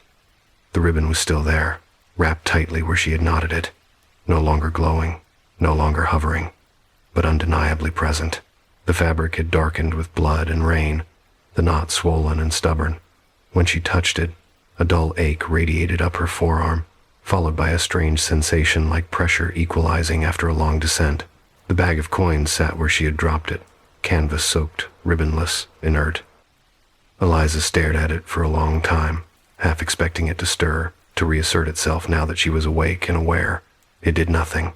The alley remained silent, the only sound the distant hiss of traffic returning to life as the city edged toward morning. "It worked," she whispered, unsure whether the words were relief or disbelief. She staggered to her feet and made her way out of the alley, every step tentative, as if the ground might change its mind about holding her. The street beyond greeted her with fluorescent indifference, a convenience store reopening, a bus wheezing past, a man hurrying by with his collar turned up against the rain. No one looked at her twice. No bells rang. Eliza walked home on autopilot, the city's grid reasserting itself around her, familiar landmarks snapping back into place with unnerving speed. By the time she reached her apartment, the sky had lightened to a flat, overcast gray. She locked the door behind her and leaned against it, chest heaving, waiting for something, anything, to follow her in. Nothing did. Inside, the apartment felt unchanged. The same narrow kitchen, the same stack of casebooks on the table, the same quiet hum of the refrigerator. Eliza crossed to the sink and scrubbed her hands until her skin burned, then turned the water off and stared at her reflection in the darkened window. She looked older than she had the night before, eyes shadowed, jaw tight with something like vigilance. Her phone lay where she'd dropped it by the door. She hesitated before picking it up, dread coiling low in her stomach. When she finally unlocked it, the banking app notification still waited, stubborn and unyielding. Outstanding balance, adjusted. She opened the details with a sinking feeling. The number had not grown. It hadn't shrunk either. It had shifted. The debt that had once been fragmented across tuition, rent, fees, and interest now appeared consolidated under a single line item labeled with infuriating vagueness. Transit surcharge. Eliza stared at the screen, pulse quickening. She refreshed the page. The label remained. No explanation. No dispute option. The due date pulsed softly beneath it. A countdown she hadn't authorized. A knock sounded at the door. She jumped, nearly dropping the phone, heart slamming painfully against her ribs. The knock came again, measured, polite, not urgent, not aggressive. Eliza Moreno? A voice called through the door. Male, neutral. She swallowed hard and approached cautiously, peering through the peephole. A man stood in the hallway, raincoat neatly buttoned, hat brim low. He held a clipboard tucked beneath one arm, posture relaxed in a way that felt practiced. She could not see his eyes clearly. Yes? She called, voice tight. Transit authority, he replied. We're following up on an irregularity. Her stomach dropped. She cracked the door open just enough to speak, chain still engaged. What kind of irregularity? The man glanced at his clipboard. An unclaimed toll, he said, tone mild. Route discrepancy. Happens from time to time. Eliza's pulse roared in her ears. I don't. He looked up then, and for a fleeting instant she thought she saw something behind his eyes, a depth that did not belong to a municipal employee. Then it was gone, replaced by polite detachment. This won't take long, he said. We just need to confirm you understand the adjustment. She closed her eyes briefly, steadying herself. When she opened them again, she unlatched the chain and opened the door fully. The hallway seemed dimmer with him standing there, the light flattening, shadows pooling unnaturally near the corners. He did not step inside. He did not need to. You interfered with the collection, he said calmly. Not intentionally, I gather. But the system doesn't distinguish motive. I returned it, Eliza said. I put it back. He nodded. You returned the medal, he corrected gently. You kept the mark. His gaze flicked to her wrist. That was creative. End quote. A chill crawled up her spine. It's over, she said, more firmly than she felt. You left. The man smiled faintly. Routes don't end, he replied. They adjust. He flipped the clipboard around, revealing a form filled with dense text and unfamiliar symbols interspersed with modern bureaucratic boxes. At the bottom was a single line, blank, awaiting a signature. This is acknowledgement, he said. Not consent. Just confirmation that you're aware of the new terms. Eliza laughed bitterly. And if I don't sign? He shrugged. Then the surcharge accrues interest. The words landed with crushing familiarity. Eliza stared at the page, the parallels impossible to ignore. Different language, same trap. What does it want from me? She asked quietly. The man considered her for a moment. Movement, he said. Attention. Continuity. I'm not a root, she snapped. He tilted his head slightly. Everyone is, he said. Some just pretend otherwise. Mine end. Silence stretched between them, heavy and deliberate. Eliza felt the ribbon tighten imperceptibly, a reminder rather than a threat. She understood now that what she had done in the alley had not broken the system it had exposed her to it. She was visible in a way she had never been before, her desperation having lit her up like a signal flare. What happens if I refuse? She asked. The man's smile faded. then the route finds someone else, he said simply. And you carry the balance until it does. Eliza thought of the people she had seen in the ribbon's memory. The hands, the hunger, the quiet bargains made in moments of fear.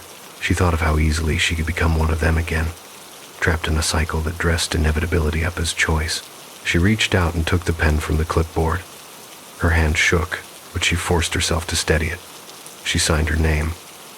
The moment the pen lifted from the page, the hallway brightened, shadows retreating as if embarrassed by their own theatrics. The man tore off a copy of the form and handed it to her. The paper felt ordinary, too ordinary. Keep moving, he advised, tipping his hat. Stagnation attracts attention. Then he turned and walked down the hallway, footsteps receding with unremarkable finality. When he reached the stairwell, Eliza heard the faintest echo of a bell, distant and restrained, as if rung behind several layers of concrete and time. She closed the door and slid down to the floor, back against the wood, shaking. Her phone buzzed softly. She looked down, the banking app refreshed. The balance remained, unchanged, but beneath it, a new note had appeared. Payment schedule established, weekly, modest, manageable. Eliza laughed, a brittle sound that bordered on hysteria. Of course it was manageable. That was the point. The system didn't need to crush her. It just needed to keep her engaged, moving, participating. She rose slowly and crossed to the window. The rain had stopped. The city moved on below, commuters emerging, buses groaning into service, the green line rattling faintly beneath the streets. Ordinary motion layered atop ancient pathways, indistinguishable unless you knew how to look. Eliza flexed her fingers, testing sensation. The numbness had receded, leaving behind a deep, lingering ache. The ribbon remained, frayed and dark, impossible to ignore. She pulled her sleeve down over it, hiding it from view, though she knew concealment was temporary at best. She picked up her bag and headed out the door. Classes waited, work waited, bills waited. The city expected her to keep pace, and for now, she intended to. As she descended the stairs, she felt a subtle shift in pressure, a faint alignment beneath her feet, as if she were stepping onto a path that had been there all along. Somewhere deep beneath the city, something adjusted its accounting. Eliza walked on, every step a quiet acknowledgement that while she had not escaped the toll, she had learned its shape, and that knowledge, fragile and dangerous as it was, might yet buy her time. The first week passed without incident, and that frightened Eliza more than the alley ever had. She paid the first scheduled amount on time. The transaction went through cleanly, no refunds, no ancient coins appearing where modern currency should have been. The banking app displayed a reassuring green checkmark beside the payment, and for a brief, treacherous moment, she allowed herself to believe the worst was behind her.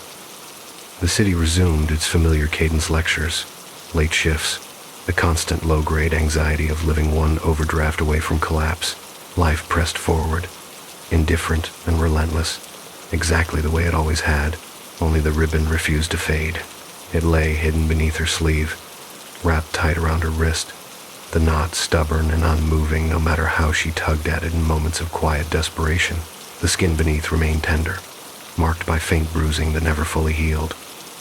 Sometimes, when she was very tired or very still, she felt a subtle tightening, a reminder rather than a command, as if the city itself were checking to make sure she hadn't wandered too far from the route. The bell did not ring again, at least, not audibly. Instead, Eliza began to notice absences, missed buses that should have arrived on schedule, elevators that stalled just long enough to make her late, crosswalk signals that changed a second too soon, forcing her to wait while others moved ahead. None of it was dramatic. None of it could be proven, but taken together, it formed a pattern that felt uncomfortably personal, as if the city were nudging her, gently but persistently, back into alignment. Keep moving. She tried to ignore it. She focused on classes, burying herself in case law and statutory interpretation, clinging to the comfort of systems that at least pretended to be fair. Contracts had rules. Obligations had limits. Remedies existed for breaches. At night, however, When the city quieted and the subway's distant rumble bled through her walls like a heartbeat, those reassurances felt thin. The second payment came due on a Thursday. Eliza worked a double shift that day, feet aching, eyes gritty with exhaustion. She paid the surcharge just before midnight, standing under a streetlight that buzzed faintly as she confirmed the transaction. The green check mark appeared again. For a moment, nothing happened. Then her wrist tightened. Not painfully, not yet, just enough to make her breath hitch, a pressure that felt deliberate, evaluative. Eliza leaned against the cold metal pole of the streetlight, heart racing.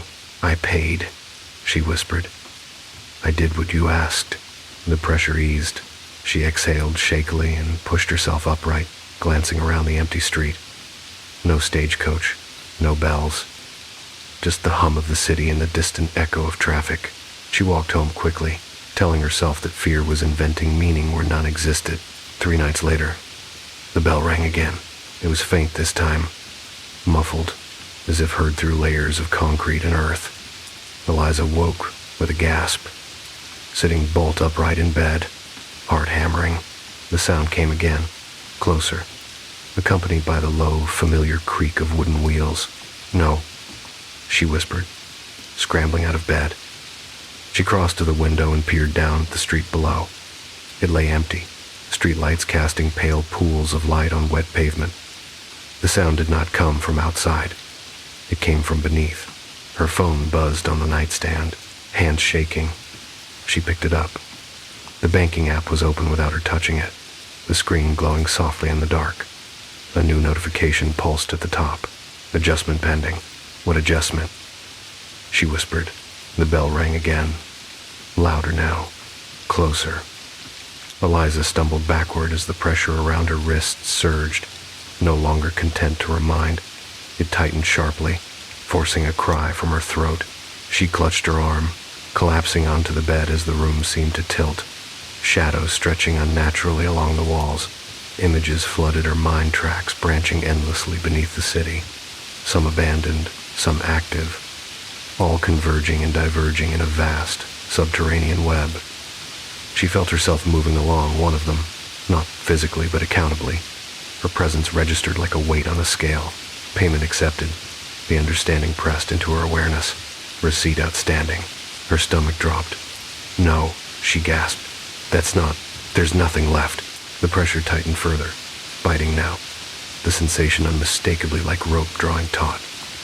She screamed as something constricted beneath her skin, a phantom binding that left her fingers numb and her arm trembling. The bell rang directly behind her. Eliza twisted around, breath ragged, and the world peeled back. Her bedroom wall faded into shadow, brick replacing drywall, the familiar contours of her apartment dissolving into the narrow confines of the alley. The stagecoach stood there once more, impossibly present, its dark form blocking out the streetlight that should have been behind it. The horses breathed steam into the cold night, unmoving, patient. The collector stood beside the coach now, no longer confined to the driver's seat. Its shape was clearer this time, tall, draped in dark fabric that absorbed light rather than reflecting it. The absence of a face somehow more defined, more intentional. "You said the metal was enough," Eliza sobbed, pushing herself backward until her spine met brick. "You said I could keep paying." The bell chimed softly, almost regretfully. Routes degrade, the presence conveyed. Marks persist. Her gaze fell to her wrist. The ribbon had darkened further, the red dulled to a deep bruised maroon. It pulsed faintly in time with her heartbeat, the knot seeming tighter than ever. "The ribbon," she whispered, understanding crashing down with devastating clarity. "You want the ribbon." The collector inclined its head, just enough to confirm it. "The ribbon is the receipt. It proves passage. It proves completion." Her breath came in short, panic bursts. "If I give it to you, then the account closes. And if I don't?" The pressure around her wrist surged violently, pain flaring white-hot. Eliza screamed, clutching her arm as the sensation intensified. No longer metaphorical, no longer symbolic. She felt it now, fibers tightening beneath her skin, as if something invisible were winding itself deeper, claiming purchase. Then the route completes itself. The understanding pressed, unyielding. The coach creaked forward, stopping just behind her. Eliza could feel it there without looking, the cold presence of it at her back, the bell swaying gently above. She understood with sickening certainty that this was the end of the line, one way or another. Her hands shook as she reached for the ribbon. The moment her fingers closed around it, pain exploded up her arm, sharp and blinding. She cried out, teeth clenched, vision swimming. The ribbon resisted, not physically but structurally, as if it were anchored somewhere far deeper than her wrist. "I won't be your root," she gasped through tears. "I won't be your mark." The collector did not move. "You already were," it replied, with a sobbing cry. Eliza pulled harder. The ribbon tightened in response, biting down with brutal force. She felt something constrict beneath her skin, a sensation like rope cinching around bone. Her knees buckled, and she collapsed forward, barely catching herself on trembling hands. The bell rang once, long, resonant, final. Eliza screamed as the pressure peaked, her arm engulfed in a crushing sensation that stole her breath and her vision. For a terrible instant, she thought it would break her, that she would be dragged backward into the coach, absorbed into the endless accounting beneath the city. Then, abruptly, the pressure stopped. Eliza collapsed onto the ground, gasping, tears streaking her face. The alley reasserted itself around her, brick and shadow snapping back into place. The stagecoach stood motionless behind her, bells stilled, horses frozen mid-breath. Her wrist burned. She looked down, heart pounding. The ribbon was gone. In its place, a deep, livid mark encircled her wrist, the skin bruised and raw, as though bound too tightly for too long. She flexed her fingers shakily. Sensation returned slowly, painfully. The collector stepped back toward the coach. Receipt acknowledged. It conveyed, its presence already thinning. Account closed. "What does that mean?" Eliza whispered. The bell chimed once more, softer than before. "It means you are no longer paying in installments." The coach began to dissolve, its form unraveling into shadow and sound. The alley grew quiet, the night pressing in with ordinary indifference. Within seconds, the space behind her was empty, as if nothing had ever been there at all. Eliza lay there for a long time, shaking, rain beginning to fall in a light, indifferent drizzle. When she finally forced herself to stand, her legs barely held her. She made her way home slowly, every step cautious, half expecting the world to shift beneath her feet again. It didn't. Her apartment welcomed her with the same stale air and familiar clutter. She locked the door, sank onto the floor, and laughed weakly through tears. Her phone buzzed. Hands trembling, she picked it up. The banking app was open. The balance was gone. No surcharge, no schedule, no outstanding amount. Just a flat, sterile zero. Below it, a final note waited, paid in full. Eliza stared at the screen, a hollow dread settling in her chest. She raised her arm and examined the mark around her wrist, the skin already darkening into a permanent ring. Faint, but unmistakable. Outside, far below the city, something moved along an old route that no longer required her attention. Eliza went to bed before dawn, exhausted beyond words. As sleep finally claimed her, she thought she heard a bell in the distance, not close, not for her, but moving on, searching for someone else who had mistaken need for permission. In the morning, the mark was still there, and no matter how much she paid. From that day on, Eliza never again picked up money she hadn't earned, because some tolls, once claimed, were paid not with coins, but with the quiet understanding that the route never truly ends. The apartment on 4th Street. No one noticed the cold before he noticed anything else. It wasn't the dramatic kind, the rush of winter air sneaking through a cracked window or the sudden chill of a malfunctioning heater. This cold was quieter. He felt it the first night he stood barefoot in the apartment. Boxes still unopened, breath fogging faintly as he stared at the exposed brick wall that took up nearly half the living space.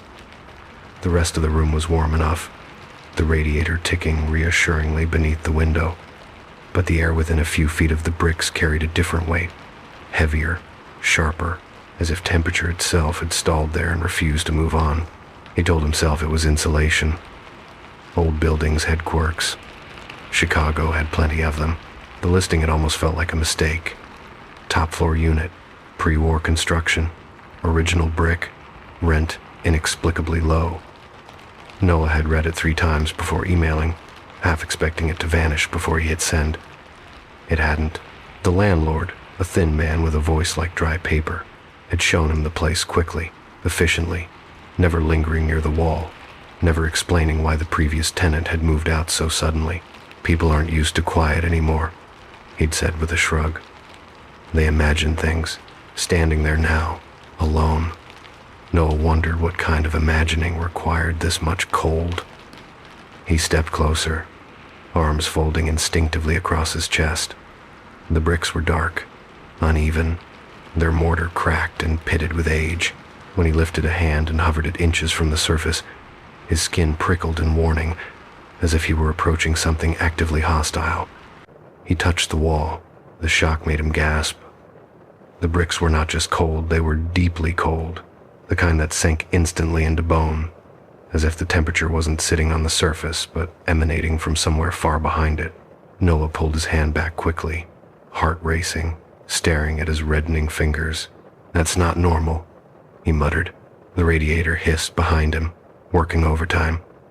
The rest of the apartment remained comfortably warm. Only the wall refused it. That night, sleep came poorly. The building settled around him with the usual groans and creaks of old architecture. But beneath it all, Noah became aware of another sound too irregular to be plumbing, too organic to be wind. A faint scraping, slow, uneven, like something dragging itself across stone. He lay still, staring at the dark ceiling, counting breaths. The sound stopped when he focused on it. When he relaxed, it returned. Probably mice, he told himself, or pipes contracting.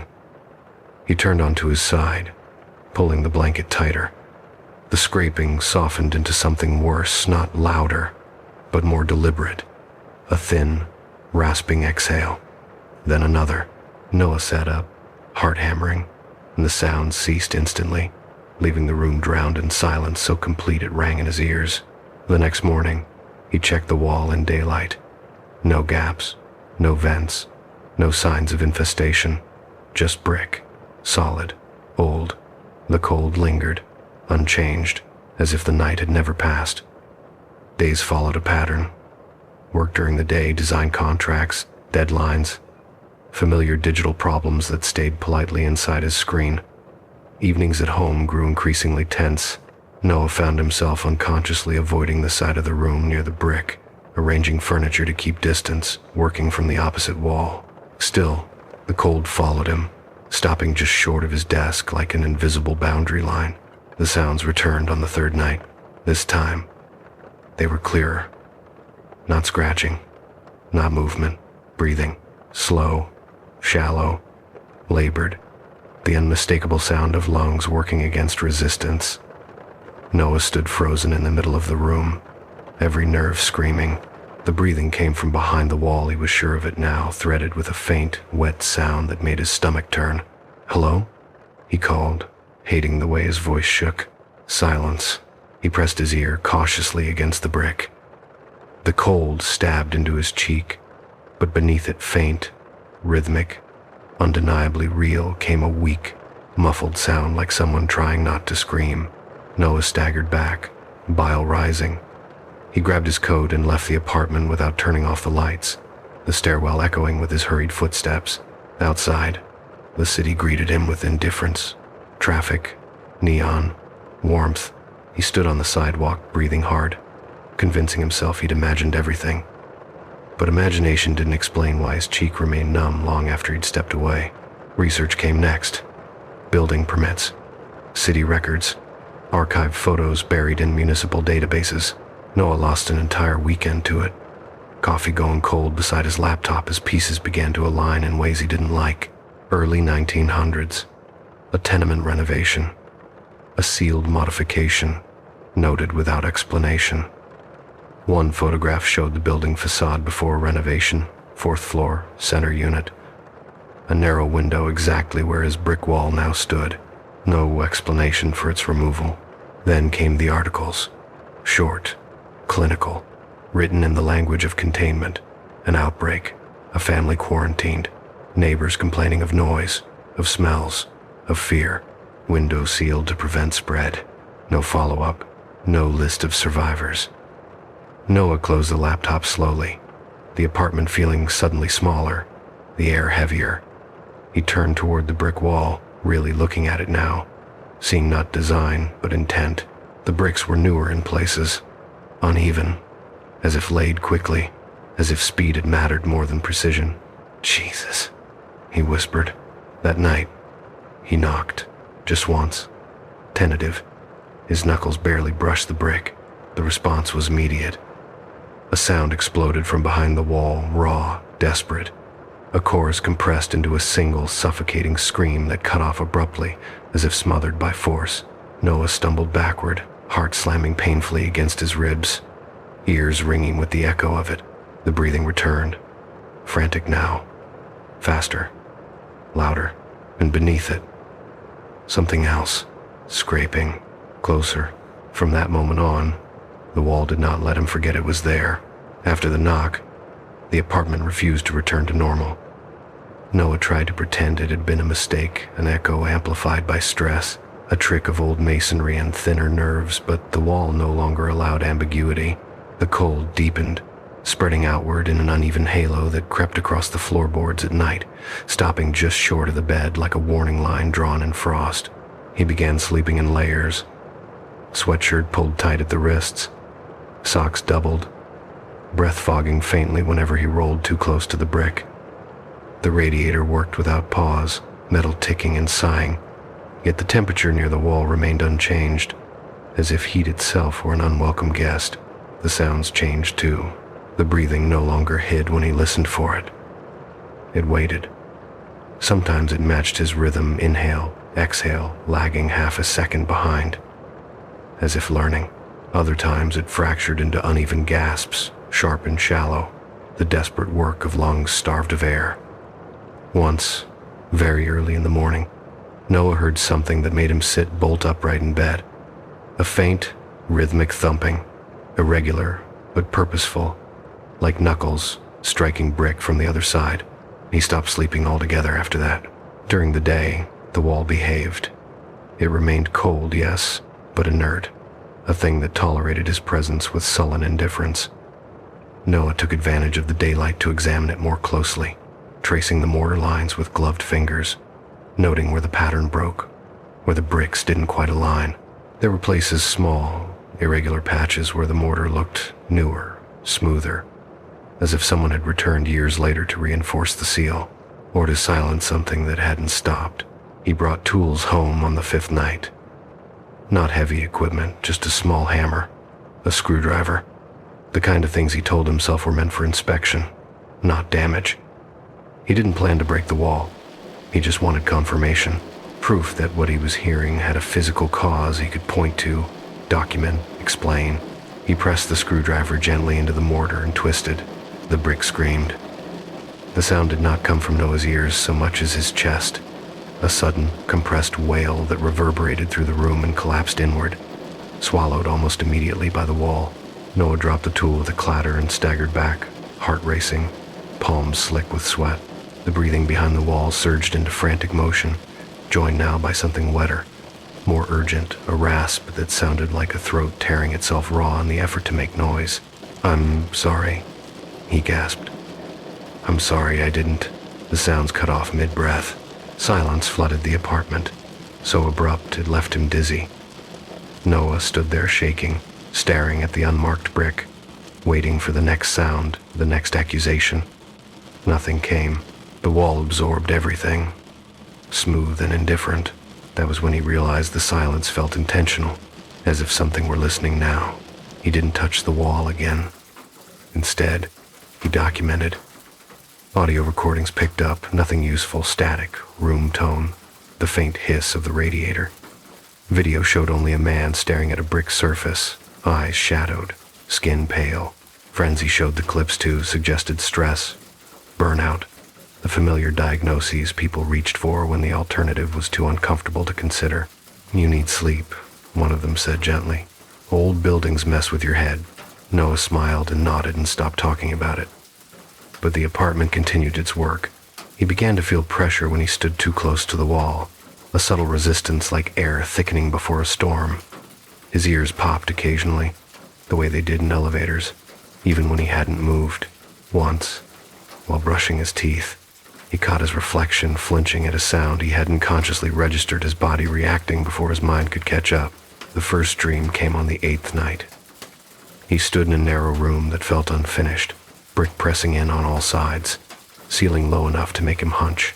There was a window directly in front of him, glass clouded with grime, daylight bleeding through weakly from the other side. He could hear the city beyond it, distant voices, wheels on pavement, life moving on without pause. He reached for the window, fingers brushing cold glass, hands closed around his wrist. He woke screaming, heart pounding, the sensation lingering vividly enough that he clutched his arm, half expecting to see fingerprints burned into his skin. His room lay dark and unchanged, but the breathing had returned, closer than ever, accompanied by a new sound, a faint, repetitive scraping that traveled vertically, up and down, as if something were testing the limits of the space it occupied. Noah sat awake until dawn, staring at the wall, whispering reassurances he wasn't sure were meant for him. Research deepened into obsession. He skipped work, ignored messages, lost hours scrolling through archives that smelled of dust and neglect even through a screen. He found more fragments, complaints filed by neighbors about persistent noise during the quarantine period, requests for intervention that went unanswered. One letter, handwritten and barely legible, mentioned scratching at night, voices begging through walls. "For the love of God, open the window," it read. The letter ended abruptly. No response recorded. The city, Noah realized, had not forgotten. It had filed away. By the time the landlord finally called, Noah's nerves were shot thin enough to hum. "You've been in the unit about 2 weeks now," the man said, voice as dry as ever. "Any issues?" Noah hesitated. Phone pressed hard against his ear. "There's something wrong with the wall," he said finally. "The brick one." A pause. Just a fraction too long. "That building is old," the landlord replied. "It makes noise." "It's not noise," Noah said. "It's someone. Something." Another pause, longer this time. When the man spoke again, his tone had shifted subtly. All patience leached out of it. "I'd advise you not to tamper with the structure," he said. "Those walls are load-bearing." The call ended before Noah could respond. That night, the apartment crossed a line. Noah was sitting on the couch, lights on, television murmuring uselessly in the background, when he felt it a tug, gentle but unmistakable, low in his gut, like gravity briefly reorienting itself. He froze, breath shallow, and watched as a fine line appeared in the mortar near the center of the wall. It widened, just enough. Air spilled through the gap, cold and stale, carrying with it the unmistakable smell of confinement, dust, rot, something long denied fresh oxygen. Noah's skin prickled as the breathing surged, now accompanied by a wet, hitching sound that made his stomach clench. A whisper threaded through it. Not words. Not quite. The sound of a mouth trying to remember how speech worked. "No," Noah whispered, backing away. "No, no." The brick shifted with a soft grinding sound, two surfaces rubbing together after a century of enforced stillness. Noah turned and ran for the door. It didn't open. He slammed into it hard enough to rattle the frame, fumbling with the lock, panic clawing up his throat. The handle turned uselessly in his grip, resisting not mechanically but spatially, as if the distance between him and escape had subtly increased. Behind him, the wall exhaled, a long, relieved breath. Noah didn't turn around. He didn't need to. He felt the pull then, unmistakable and terrifying, a steady pressure drawing him backward, heels sliding across the floorboards toward the cold. He screamed, fingers scrabbling for purchase, nails digging uselessly into wood. The bricks scraped again, closer, and through the widening gap, something shifted, pressing against the opening from the other side, testing the give of the seal with patient, starving persistence.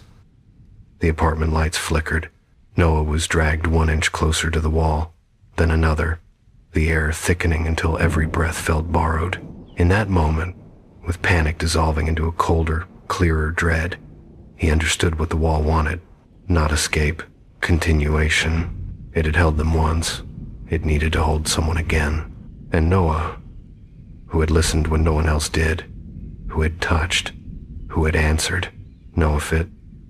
The breathing grew louder, closer, no longer behind the wall but around him, filling the room with the sound of lungs that had waited a very long time for company. And the bricks began, slowly, to come loose. The bricks did not fall all at once. They loosened in stages, each minute shift announced by a low, abrasive rasp that vibrated through the floorboards and into Noah's teeth.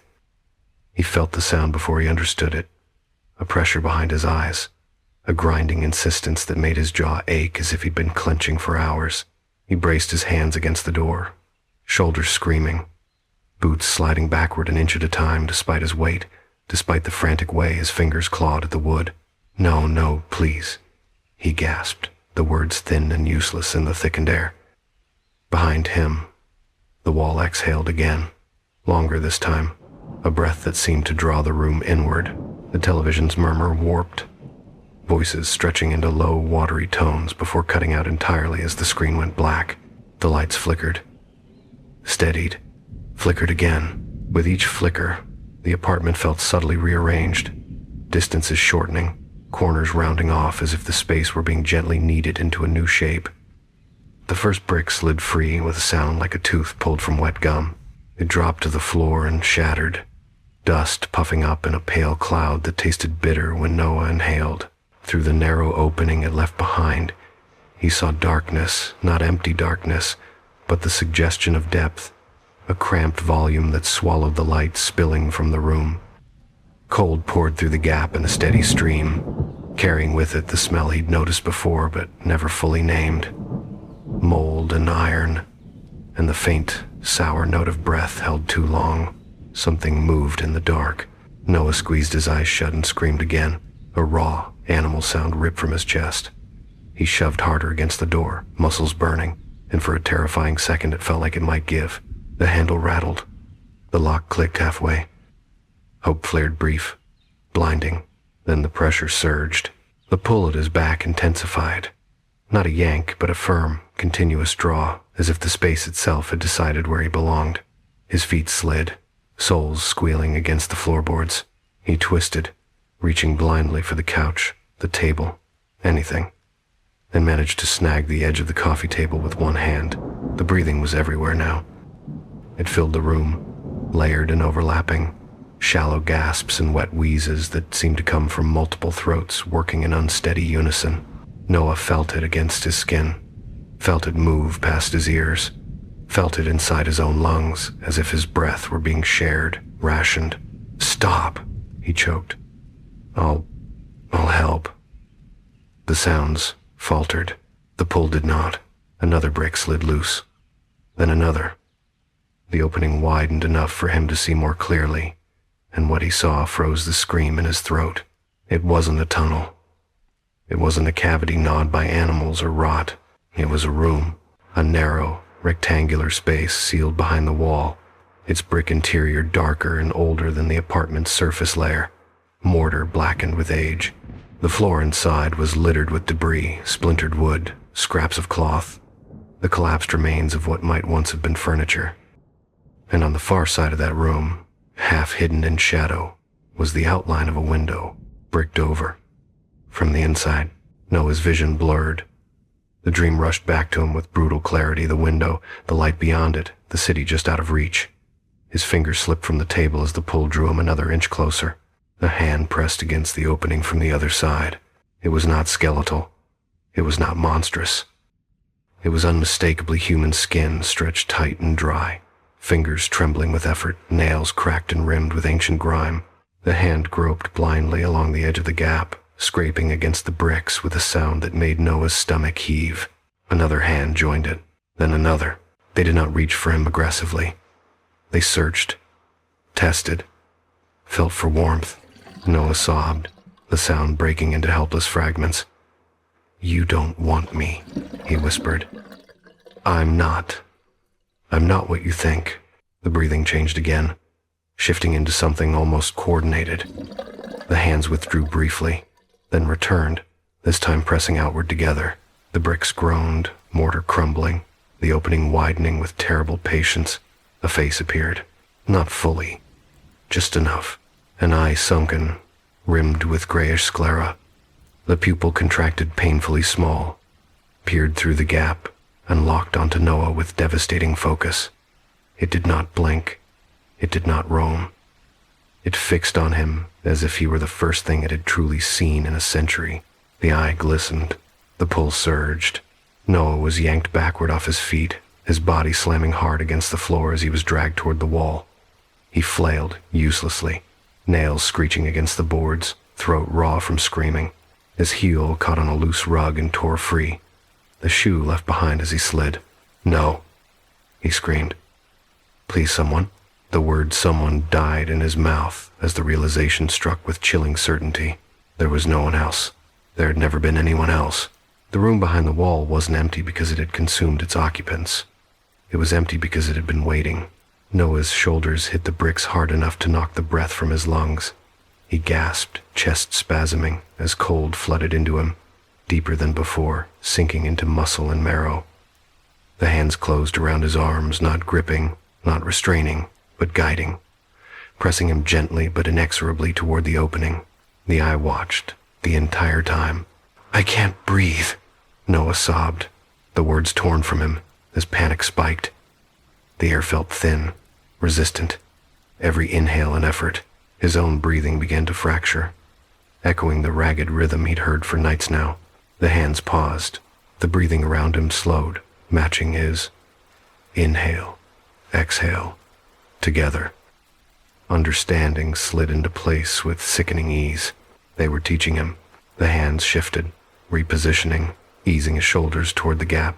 The bricks scraped again, opening just enough to admit him if he turned sideways, if he yielded, if he let the space decide his shape. "No," he whispered weakly, tears streaming into his ears. "I'll tell people. I'll get help." The eye blinked, once. The hands withdrew slightly, and for a heartbeat Noah dared to hope until he felt it then, the final piece of the mechanism clicking into place. The wall did not pull him anymore. He was pulling himself. His body leaned back without conscious command, muscles engaging, breath sinking, every instinct bending toward alignment with the space behind the bricks. The apartment around him felt suddenly wrong, too open, too loud, too full of air. The room behind the wall, by contrast, felt dense, contained, right in a way that made his skin crawl. "No," he whispered again, horrified, trying to fight the urge, trying to force himself forward. His feet slid backward anyway. The eye watched with quiet approval. As Noah's head crossed the threshold, the cold intensified sharply, a pressure that wrapped around his skull and squeezed until the edges of his vision darkened. He screamed once more, the sound tearing itself apart as it was swallowed by the space behind the wall. Inside, it was quieter, not silent, never silent, but muted, as if the bricks absorbed sound with practiced efficiency. The air was stale and thin, each breath shallow by necessity. The hands released him, retreating into the darkness as Noah collapsed onto the debris-strewn floor, chest heaving. He lay there, sobbing, curled on his side as the opening behind him began to close. Brick slid against brick, mortar pressed back into place. The room darkened with each inch of narrowing light, until the apartment beyond was reduced to a thin vertical line. Then nothing at all. The breathing continued, not all at once, not a chorus anymore, just one. Noah's. The space around him settled, bricks warming imperceptibly as his body heat seeped into them. The room felt fuller now, balanced, as if a long equation had finally resolved. In the darkness, something shifted. Not hands this time, not movement, presence. Noah curled tighter, shaking, his breath ragged and loud in the confined space. His panic ebbed slowly, replaced by a heavy, oppressive calm that pressed down on him like a weighted blanket. The breathing around him softened. For the first time since he'd moved in, the wall exhaled without strain. And somewhere, faintly, beyond layers of brick and time, the city went on unaware that a window on the 4th floor had finally been filled again, and that the apartment on 4th Street had found a new keeper. Time did not behave normally behind the wall. Noah discovered this slowly, in fragments, the way you realize you've been underwater only after your lungs begin to burn. At first, there was only darkness and the sound of his own breathing, too loud in the narrow room, every inhale scraping through air that felt thin and used. The floor beneath him was uneven with debris, brick dust coating his tongue, his clothes damp with cold that seeped from the walls rather than the air. He tried to stand and struck his shoulder painfully against brick that hadn't been there a moment before, or maybe had always been there and he simply hadn't understood the space yet. The room was smaller than it should have been, not just physically, but logically. Noah stretched an arm out and touched one wall, then the opposite, fingertips brushing brick on both sides without fully extending his elbow. When he tried to straighten, the ceiling pressed close, forcing him to hunch, spine curved instinctively, as if the room were gently but firmly correcting his posture. Breathe shallowly, it seemed to suggest. Move less. He pressed his palms against the wall where the opening had been, heart pounding, nails scraping uselessly at solid brick. There was no give, no seam. The mortar was cool but already less hostile than it had been on the apartment side, as though it recognized him now. He pounded once, weakly, then again harder. The sound dull, and swallowed almost immediately. Help, he croaked, the word collapsing inward, as if embarrassed by its own volume. No answer came from beyond the wall. No echo. No sign that the apartment still existed in any meaningful way. Noah slid down until he was sitting, knees drawn to his chest, arms wrapped around himself, breath shuddering. The room breathed with him. At first, he thought it was just panic, his pulse loud in his ears, his awareness sharpened to the point of hallucination, but the rhythm persisted even as his heart slowed. A faint expansion and contraction in the brick, so subtle he might have missed it if he hadn't been pressed so close. Inhale. Exhale. The room did not produce air. It redistributed it, pulling from places he couldn't see, rationing it with careful precision. "You can't do this," Noah whispered. "You can't just keep me." The room did not respond with words. Instead, it offered instruction. The longer Noah stayed still, the easier it became to breathe. When he panicked, sucking in deep, desperate gulps, the air seemed to thin further, resisting him. When he slowed, matched the shallow cadence that filled the space, the pressure eased. His lungs stopped burning quite so badly. He learned quickly. Minutes or hours passed in this way.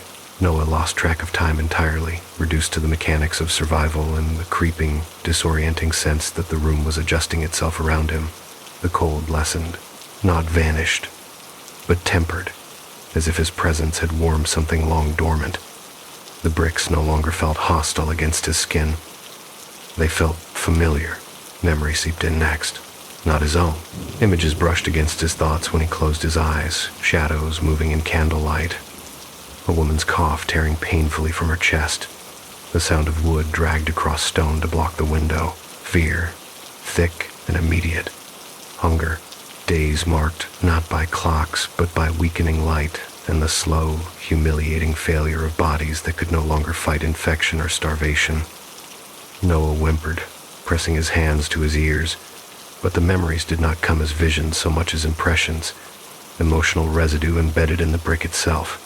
This room had held people once, had learned them, had been shaped by their final hours, and then, just as insidiously, it began to shape him. His legs cramped from sitting curled too long. When he tried to stretch them out, the floor seemed to slope subtly, encouraging him back into a crouch. His shoulders ached from hunching, but when he attempted to straighten, the ceiling's nearness made the effort feel wrong, inefficient. He found himself moving less, conserving energy without consciously deciding to. Sleep came in short, uneasy bursts, When he woke, the room felt fractionally smaller. Noah began to count breaths to anchor himself, marking time in inhales and exhales. He told himself stories aloud to keep his voice working, recited design briefs, half-remembered lectures, anything to remind himself he was still someone who existed outside this place. The sound of his own voice comforted him at first. Eventually, even that felt excessive. The room seemed to prefer quiet. It was during one of these silences that Noah realized he could feel the apartment beyond the wall again. Not directly, not as sound or light, but as pressure changes that rippled faintly through the brick. Footsteps, perhaps. A distant door, closing. The building, settling. Someone had entered the apartment. Hope flared painfully bright in his chest. He scrambled to his feet, slamming his fists against the wall where he thought the opening had been. "Hey!" he shouted. "I'm here behind the wall." The effort stole his breath almost immediately. The air thinned, his lungs protesting as he gasped. The room tightened around him, bricks pressing closer. A firm, corrective response. Slowly, Noah sank back down, chest heaving. Understanding settled over him with a weight heavier than panic. The room was not hiding him. It was buffering him. He could feel the vibrations of movement, outside voices, faint and distorted. The sound of a door opening and closing. But they slid around the space he occupied, redirected, softened. His presence did not register fully on the apartment side. To the building, to the city. He was already becoming background. Insulation. He laughed weakly at the thought. The sound quickly swallowed. "I'm soundproofing," he whispered hoarsely. "That's what I am now." The room seemed to approve. The air warmed another fraction of a degree. At some point he could not say when Noah noticed the absence of hunger. His stomach no longer growled. The gnawing ache that should have followed hours without food simply dulled. Thirst followed the same pattern. Discomfort receded into a low, manageable thrum, as if his body were being gently persuaded to let go of unnecessary demands. This frightened him more than anything else. He pressed his hand to his chest, feeling his heart beat slow, steady, obedient. "Stop," he whispered, unsure who he was addressing. "Don't change me." The memory impressions shifted then, no longer chaotic or overwhelming. They settled into a quieter presence, like an audience that had finished speaking and was now listening instead. He sensed them around him, not individuals anymore, but a collective awareness embedded in the brick, watching, evaluating. He understood then what the wall wanted. Not suffering, not even silence, continuity. The room had been empty too long. Empty rooms decayed in ways cities did not like to acknowledge. Empty rooms were dangerous. They drew attention. They required explanation. Occupied rooms, by contrast, could be forgotten, filed away, left alone. Noah curled slightly, finding a position that allowed him to breathe without strain. The room adjusted, accommodating him with subtle shifts. His panic ebbed, replaced by a numb, dissociated calm that felt dangerously like relief. "I won't stay," he whispered, the words lacking conviction even to his own ears. "I'll get out. I'll make noise. The memory of the sealed window pressed gently against his thoughts. "For the love of God, open the window." Noah's throat tightened. He had opened nothing. He had knocked, and that, apparently, had been enough. Outside, somewhere above layers of brick and time, a radiator hissed. The sound vibrated faintly through the wall, then softened, absorbed. The building adjusted its internal balance. Noah lay still, breathing shallowly, as the room continued its quiet work. By the time the first hint of dawn touched the outside world, the space behind the wall had finished teaching him its shape, and Noah, exhausted and reshaped by necessity, fitted just a little better than he had before. Noah stopped trying to measure time when the room stopped giving him anything to measure it with. There was no light behind the wall, no cycle of day or night, no subtle shift to mark passing hours.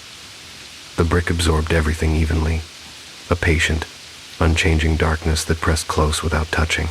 What remained was rhythm, breath, pressure, the steady, careful rationing of space and air. that made survival feel less like endurance and more like compliance. He had learned, by then, that struggling only tightened the room's response.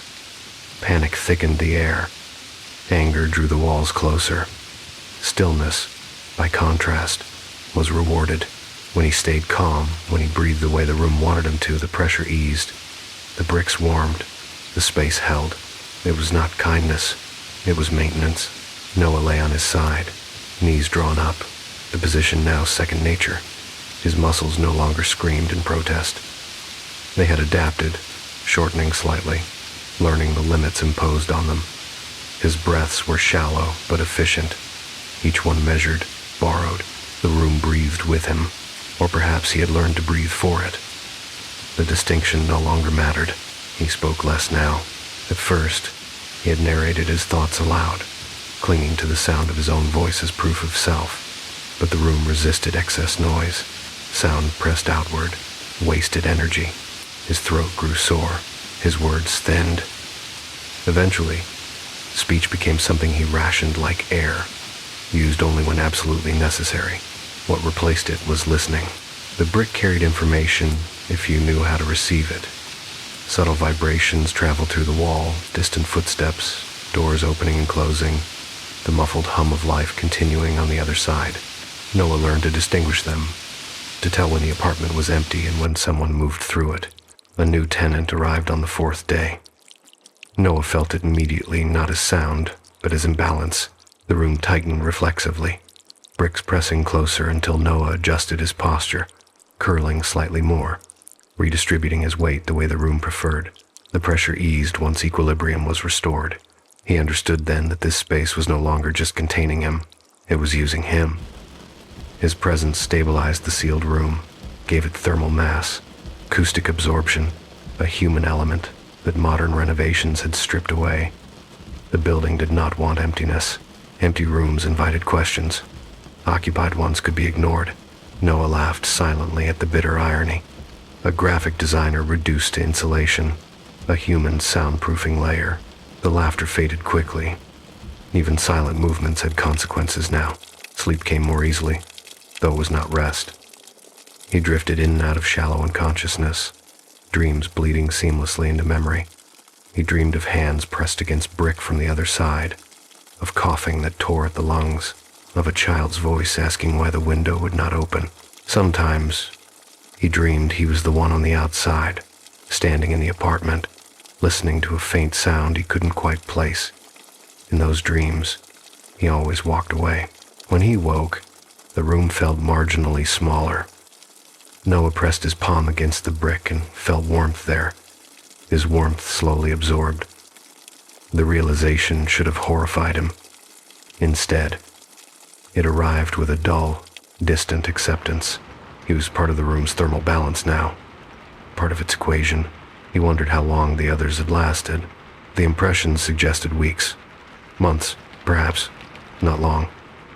The room had been empty for decades because the last keeper had failed, had screamed too much, moved too violently, consumed resources too quickly. The building had adapted since then, improved the design. Noah was an upgrade. The thought surfaced unbidden, and with it came a subtle easing of pressure, a faint warmth spreading through the brick like approval.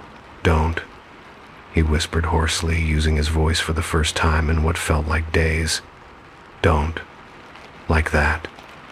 The room did not respond, but it adjusted. Something shifted near his shoulder, a fraction of an inch gained, a concession so small it might have been imagined. Noah stared into the darkness, heart pounding. The room was not sentient in any way that mattered.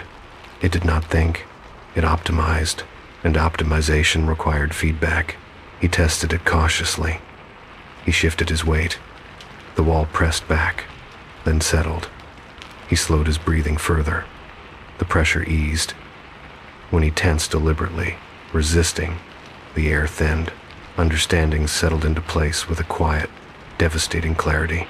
This was a system, and he was inside the loop. Outside, the apartment lived its life. Noah felt it when the tenant moved furniture, vibrations rippling through brick and bone. He felt laughter once, muffled and distant, followed by music played too loudly. The room responded by tightening, pulling Noah closer to its core, dampening the sound until it became nothing more than a suggestion. The tenant never heard him. Noah tried once more to make noise. He gathered what strength he had and struck the wall with his fist. The impact hurt him more than it affected the brick. The sound vanished instantly, absorbed, redirected. The room tightened sharply in response, the air growing thin and resistant. He gasped, panic flaring, and immediately stilled himself, breathing shallow, compliant, until the pressure eased again. He did not try again. Days or weeks passed like this. Noah's thoughts grew slower, less insistent. Hunger never returned. Thirst remained a distant concept. His body conserved itself with quiet efficiency. Guided by the room's invisible hand, he began to forget the shape of the apartment. He remembered the wall, though. Its cold, its texture, its patience.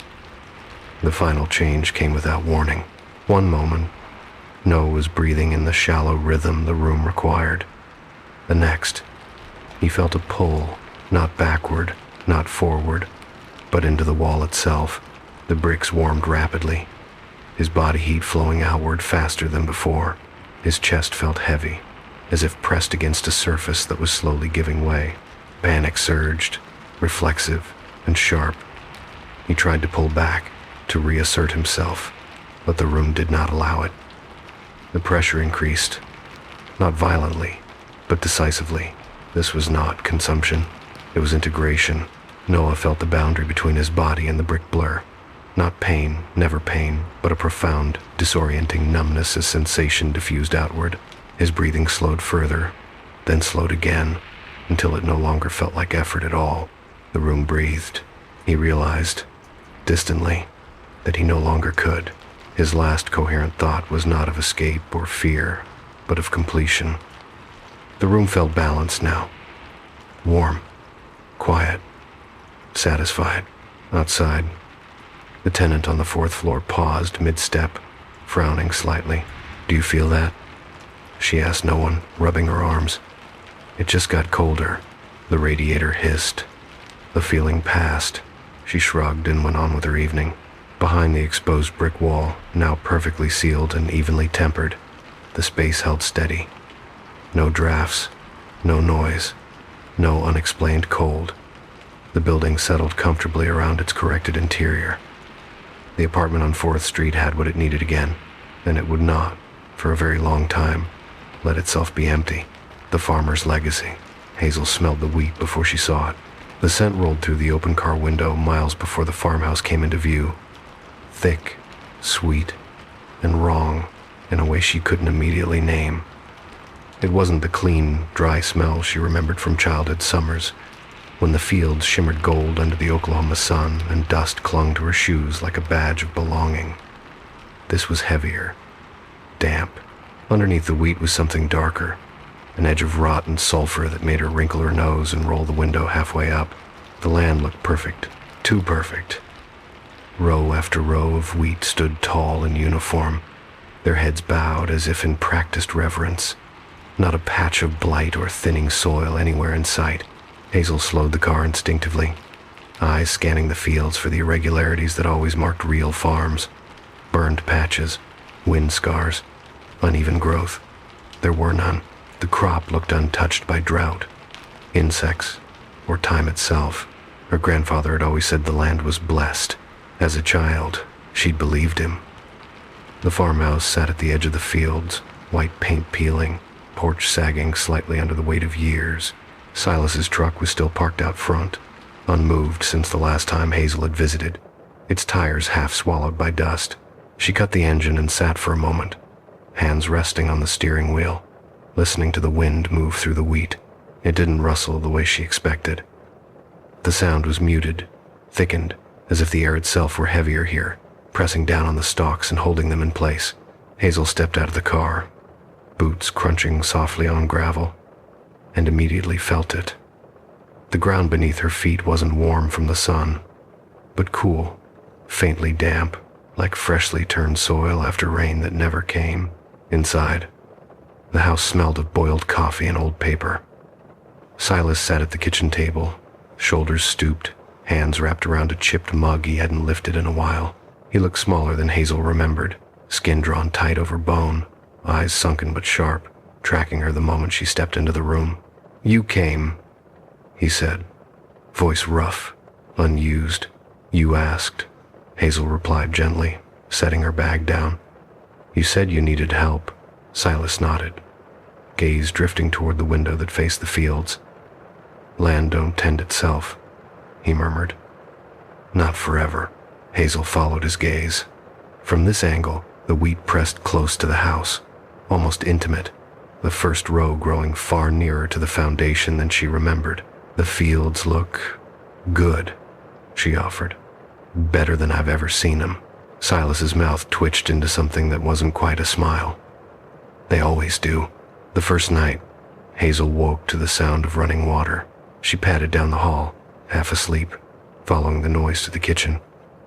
The sink tap was on full, water pouring into the basin in a thick, sluggish stream that caught the light oddly. Hazel frowned and reached to shut it off, freezing when she saw the color. The water wasn't clear.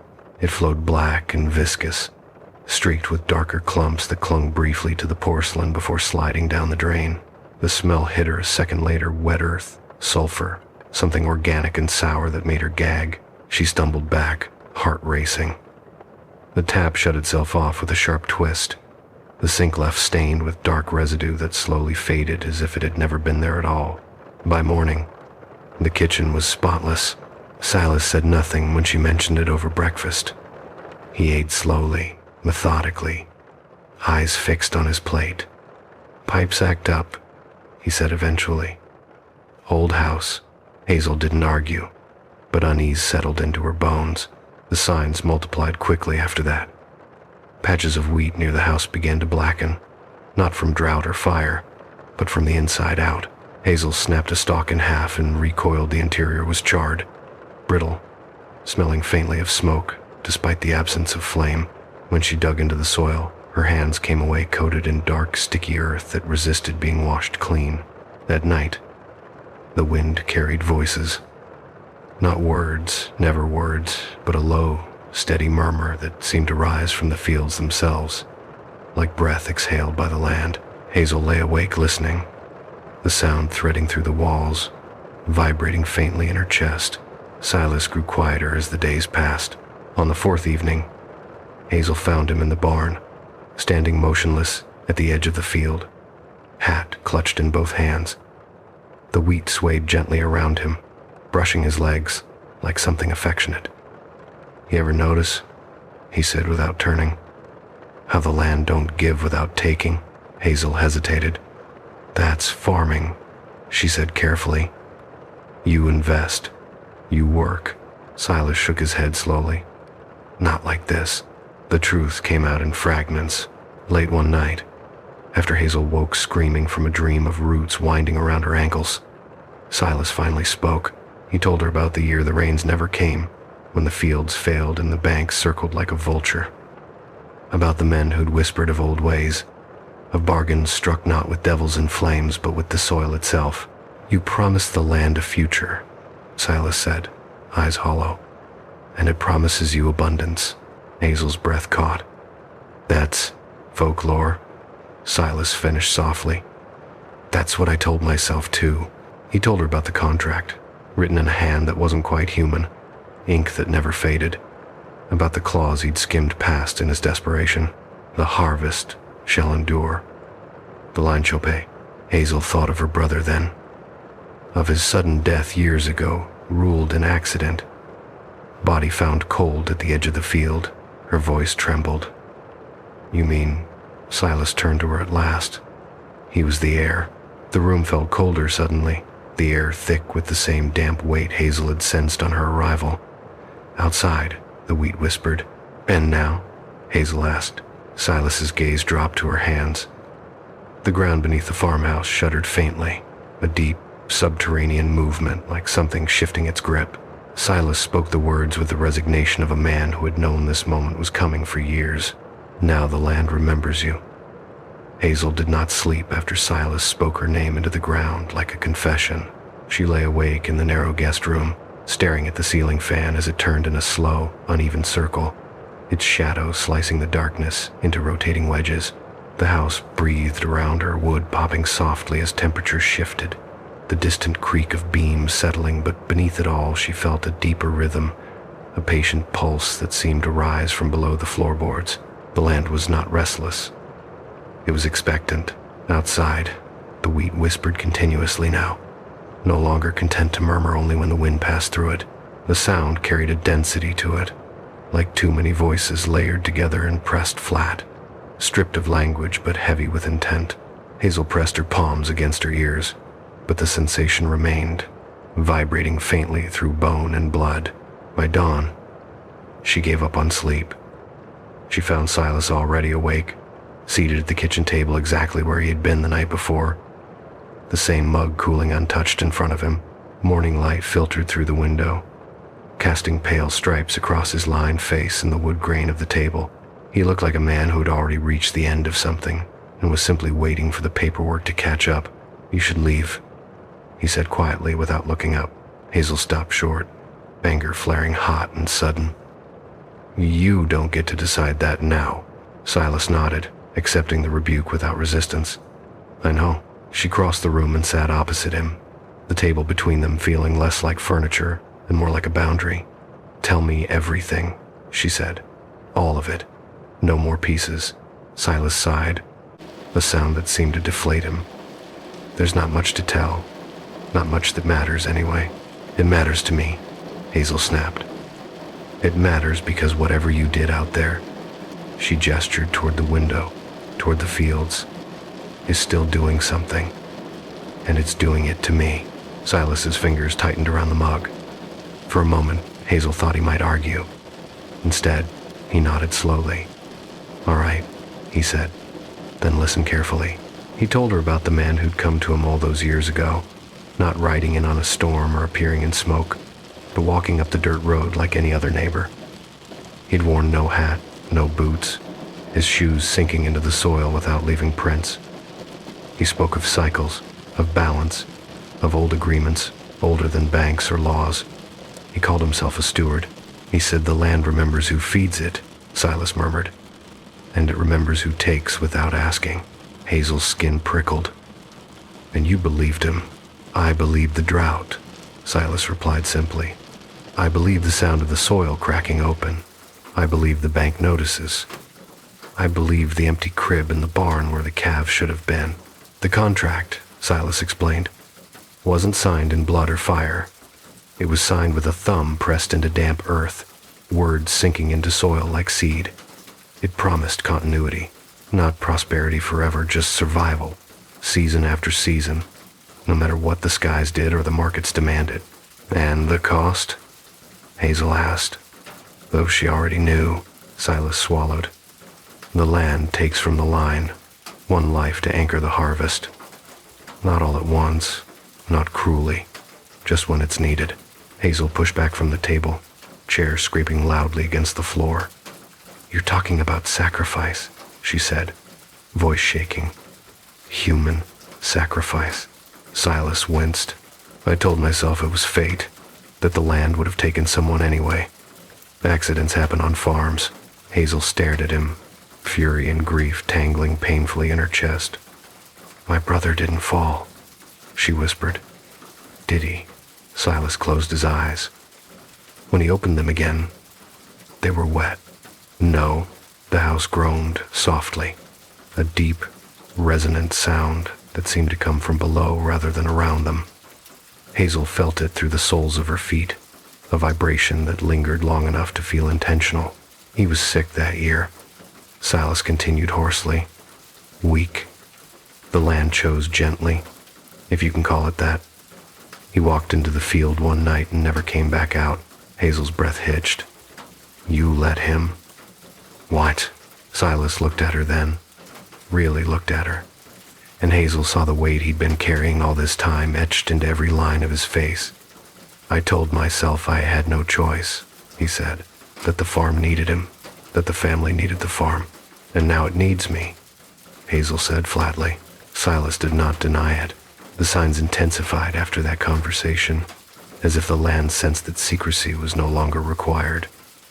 The blackened wheat spread outward from the house in uneven rings, stalks collapsing inward on themselves like burned paper.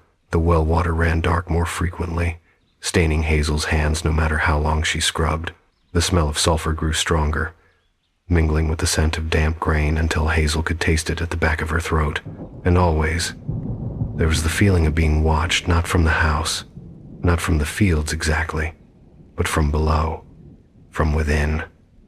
Hazel began to notice patterns. The ground was warm beneath her feet in certain places, faintly pulsing like a living thing. When she stepped away, the warmth faded. When she returned, it flared again, eager. At night, she dreamed of roots. They wound around her ankles, her wrists, her throat not constricting, not yet, just holding her in place while something vast and patient shifted beneath her, rearranging itself to accommodate her weight. She woke each time with the taste of soil in her mouth. On the 6th night, Hazel found the contract. Silas had kept it hidden in the root cellar, sealed inside a wooden box wrapped in oilcloth and twine. Hazel didn't ask permission. She waited until Silas fell asleep in his chair, breath shallow and uneven, then took the lantern and went down the narrow steps into the earth-scented dark. The box resisted her at first, the twine stiff and knotted in a way that suggested it hadn't been meant to be undone easily. When she finally pried the lid open, the smell hit her hard enough to make her gag rich, loamy, alive. Inside lay a single sheet of paper, thick and fibrous, its edges darkened as if it had been buried and exhumed more than once. The writing crawled.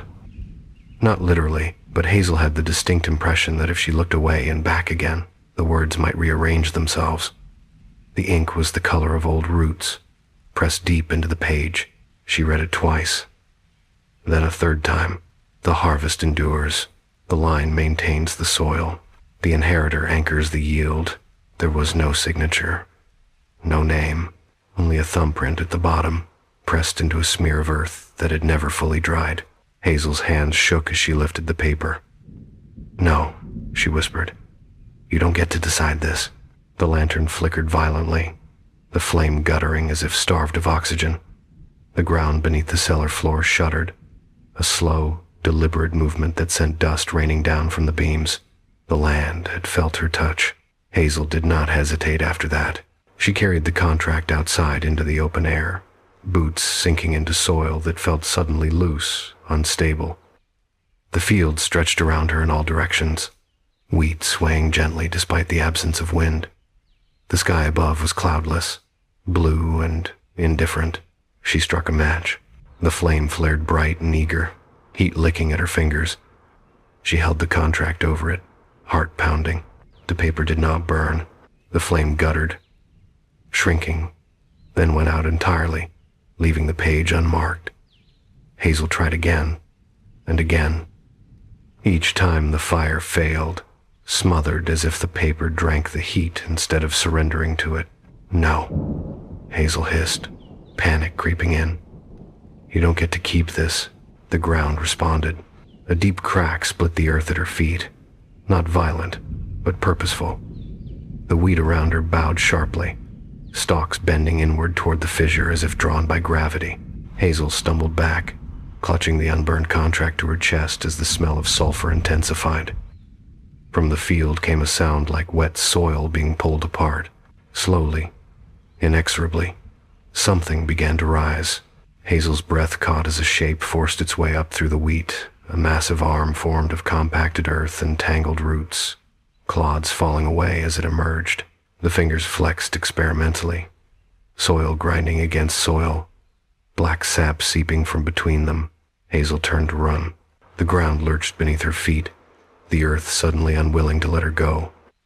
She stumbled, falling hard as the arm surged forward, roots snapping and reforming with horrifying efficiency. Behind her, from the porch, Silas watched. He did not shout. He did not move.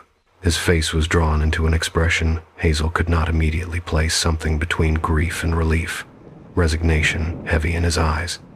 He had known this moment was coming, had accepted it long ago. The arm slammed down in front of Hazel, blocking her path. The fingers curled, soil compressing, roots tightening. Hazel screamed as it closed around her ankle. The land did not roar. It did not rage. It claimed, and as Hazel was dragged toward the waiting field, the contract crumpled in her fist, unburned, intact proof that some legacies are written not to be ended, but to be continued. Hazel's scream tore across the field and vanished into the wheat as if the land itself were swallowing sound. The grip around her ankle was not crushing, not yet, but impossibly firm. A cold, compressive pressure that felt less like a hand and more like gravity deciding she belonged somewhere else. She kicked instinctively, boot scraping against roots that tightened in response, fibers biting deeper into the soul, threading around leather and bone with patient certainty. The smell hit her next wet loam torn open, sulfur blooming thick and metallic. The unmistakable sweetness of grain left too long in damp storage. It filled her mouth, coated her tongue, made breathing feel like borrowing air from something that did not want to share. She clawed at the ground and felt it move beneath her fingers, soil shifting to accommodate her grip and then slipping away again, rearranging itself so that nothing held for long.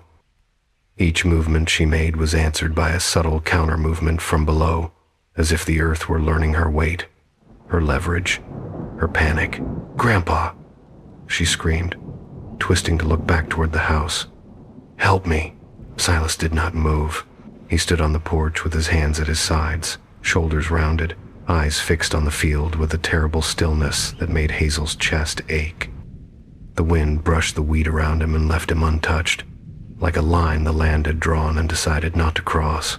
"It'll be quick," he called finally, his voice breaking apart on the words. "It always is." The arm surged. Hazel was yanked backward, dragged across the soil toward the widening fissure. Her palms burned as they scraped along the ground, nails splitting, skin filling with grit. The wheat bowed around her passage, stalks bending inward as if eager to witness the conclusion. She kicked free of one root only to feel another wrap around her calf, tightening with a slow, deliberate squeeze that sent white-hot pain up her leg. "No," she sobbed. "You don't get to do this again." "No. No, do." The ground answered her with a low, resonant tremor. The fissure widened as she was pulled closer, revealing not an empty hole but a dense, layered darkness beneath the surface, a compacted depth that pulsed faintly, like soil breathing under pressure. Hazel caught glimpses of movement there, roots retracting and extending, blackened veins threading through packed earth, the suggestion of form without shape.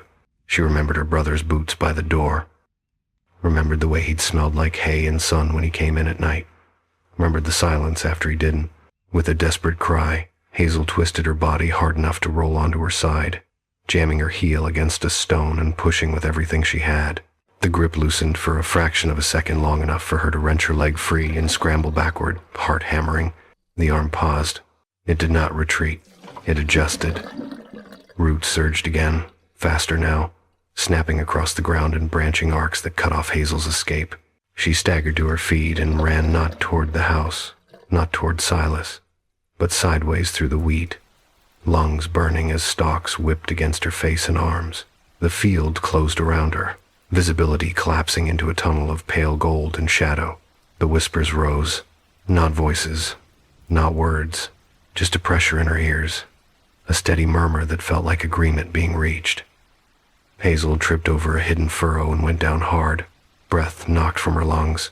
Before she could scramble up, the ground beneath her shifted sharply, soil liquefying into a sucking, unstable mass that clutched at her knees and thighs. She screamed again as the earth pulled her down. Hazel clawed at the wheat, ripping stalks free, but the roots tightened, weaving together beneath the surface, forming a cradle that dragged her backward inch by inch. Panic blurred her vision.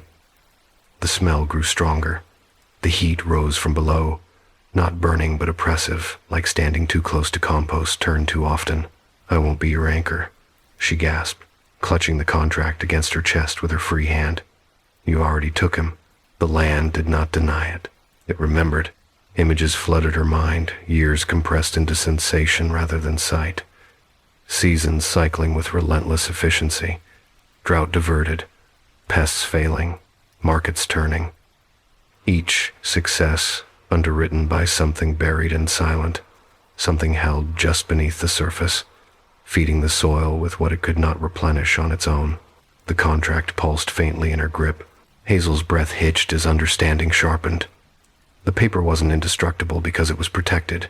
It was indestructible because it was alive, not sentient, but sustained, fed by the same system that fed the fields. Fire could not take it because the land would not allow the record of its own advantage to be erased.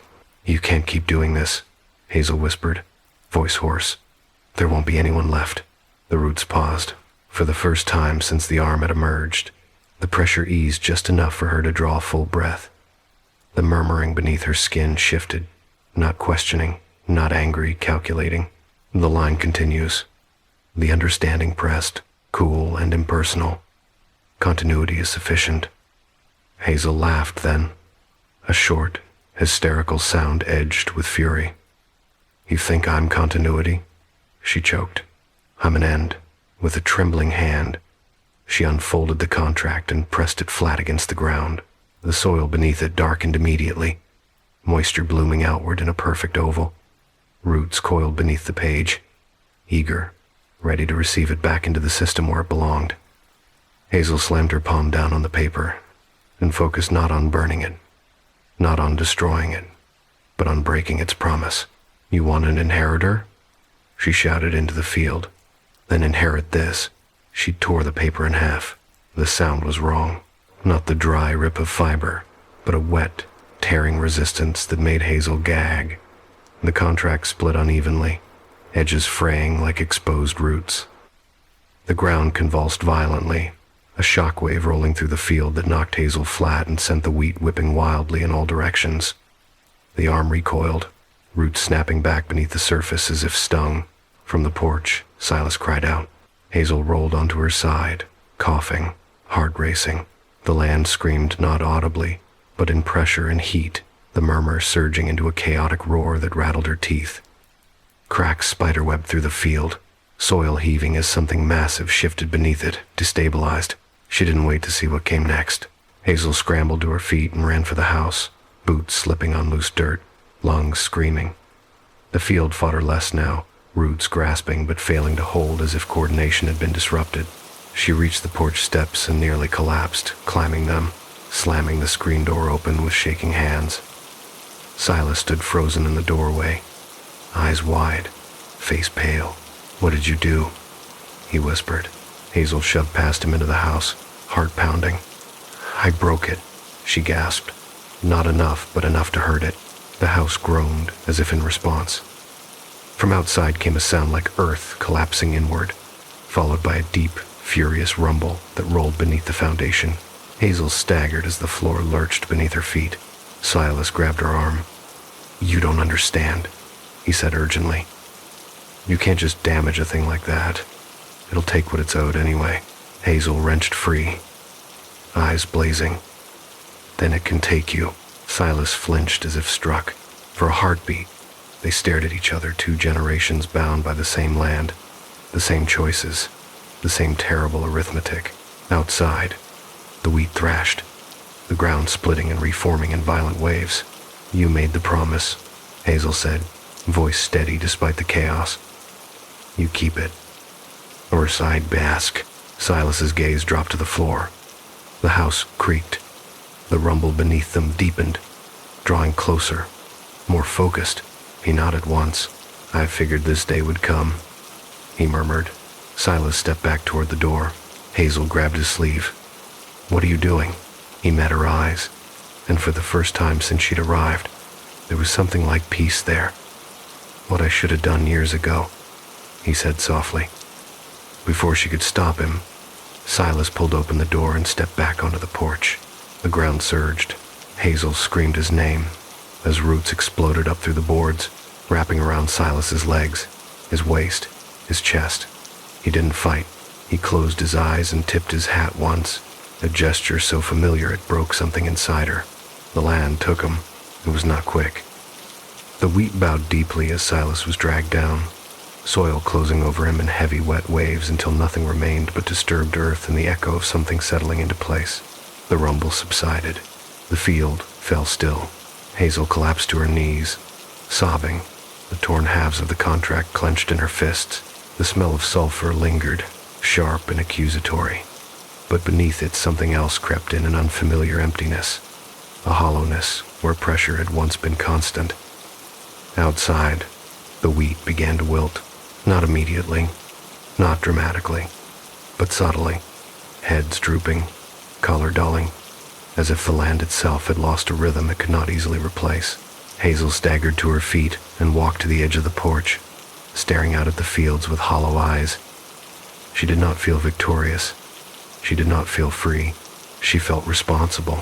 The contract halves lay heavy in her hands, their edges still warm, still alive with residual intent. Hazel knew then that she had not ended the legacy.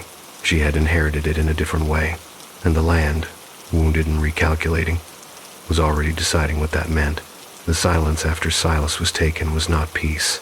It settled over the farm like a held breath, dense and unnatural, pressing against Hazel's ears until she became acutely aware of every sound her own body made, her ragged breathing, the tremor in her hands, the soft creak of the porch boards beneath her boots. The wheat stood motionless now, no longer whispering, no longer bowing. Without Silas, without the steady anchoring presence the land had fed on for decades, the fields felt unbalanced, like a scale tipped too suddenly, still wobbling as it searched for equilibrium. Hazel stayed on the porch until her legs gave out. She sat with her back against the doorframe, clutching the torn halves of the contract, their fibrous edges damp and warm against her palms. The smell of sulfur had not vanished, but it had thinned, retreating into the soil as if embarrassed by its own excess. In its place came the smell of dying wheat, green and bitter, a scent Hazel had known before from bad seasons, failed harvests, lean years. The land was starving. That realization settled into her chest with a slow, crushing weight. The contract had not been a switch that could be turned off. It had been a system, one that had been fed regularly, carefully, for generations. Silas's sacrifice had stabilized it for years, perhaps longer than it was ever meant to last. Removing him, breaking the promise, had not freed the land. It had shocked it, and shocked systems behaved unpredictably. Hazel forced herself to stand. The house felt wrong now, too quiet, too hollow, without Silas's presence weighing it down. Every step through the kitchen echoed, as if the walls were listening, waiting to hear whether she would make herself comfortable or flee. She moved methodically, packing essentials into her bag, her hands shaking but deliberate. She did not look at the empty chair. By the time she stepped back outside, the sky had shifted to late afternoon, the light turning brittle and flat. The wheat near the house had begun to sag visibly, stalks bending under their own weight, heads paling. Farther out, however, the field still stood tall, an uneven patchwork of decay and stubborn abundance. Hazel understood then that the land hadn't lost its power. It had lost its focus. The first tremor hit just as she reached her car. It was subtle, a low vibration that traveled up through the soles of her boots and into her knees, like distant thunder carried through stone. Hazel froze, heart pounding, scanning the fields.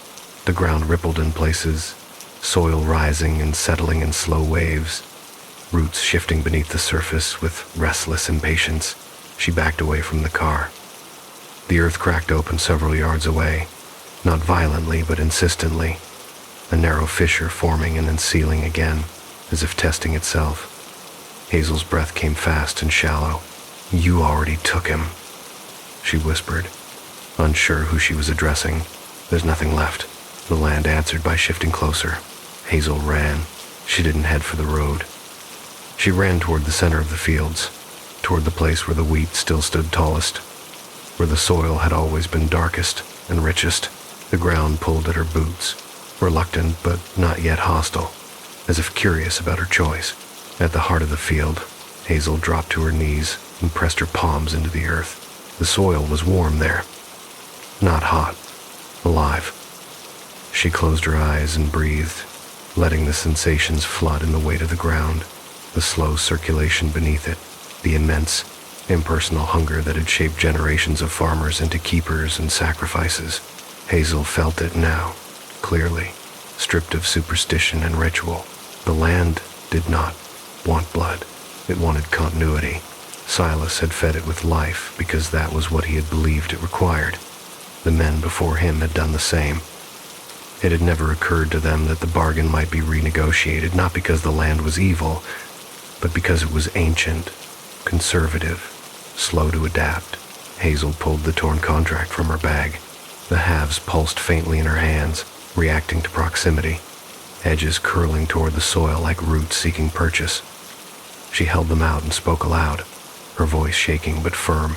"You don't get another inheritor," she said. "Not like that. We're going." The ground trembled beneath her palms. A warning rather than an attack. "I'll give you what you actually need," Hazel continued. "Not what you've been taking." She tore the contract halves again, not ripping them apart, but opening them, spreading the fibrous paper flat against the soil. The ink seeped downward immediately, bleeding into the earth, the words dissolving as if absorbed. The ground convulsed sharply this time, a deep, resonant movement that knocked Hazel forward onto her hands. Roots surged beneath the surface, tangling and untangling, black sap rising briefly before sinking back down. Hazel gasped as something pressed against her awareness, not a voice, not an image, but a heavy, evaluating presence. She understood, then, what it was asking, not for her life, for her work. Hazel stayed. The weeks that followed were brutal. The harvest failed spectacularly. Wheat rotted in the fields, stalks collapsing into blackened mush that stank under the sun. News spread quickly, neighbors whispered. Inspectors came and went, shaking their heads at soil samples that made no sense. Hazel sold off what she could, watched equipment rust, accepted the reality that the farm as Silas had known it was gone. But the ground did not attack her again. Instead, it demanded her attention. Hazel worked the land with a different kind of care, tearing out dead crops, planting cover vegetation to heal exhausted soil, letting fields lie fallow even when it hurt financially. She learned the rhythms the land responded to, what nourished it, what angered it, what made it ease its restless shifting. The nightmares continued for a while. Dreams of roots brushing her ankles, of pressure beneath her ribs, of Silas standing in the wheat with his hat in his hands, watching without judgment. But, slowly, the tremors lessened, the sulfur smell faded. The murmurs beneath the soil quieted into something closer to sleep. Years passed. Hazel never rebuilt the farm to its former glory.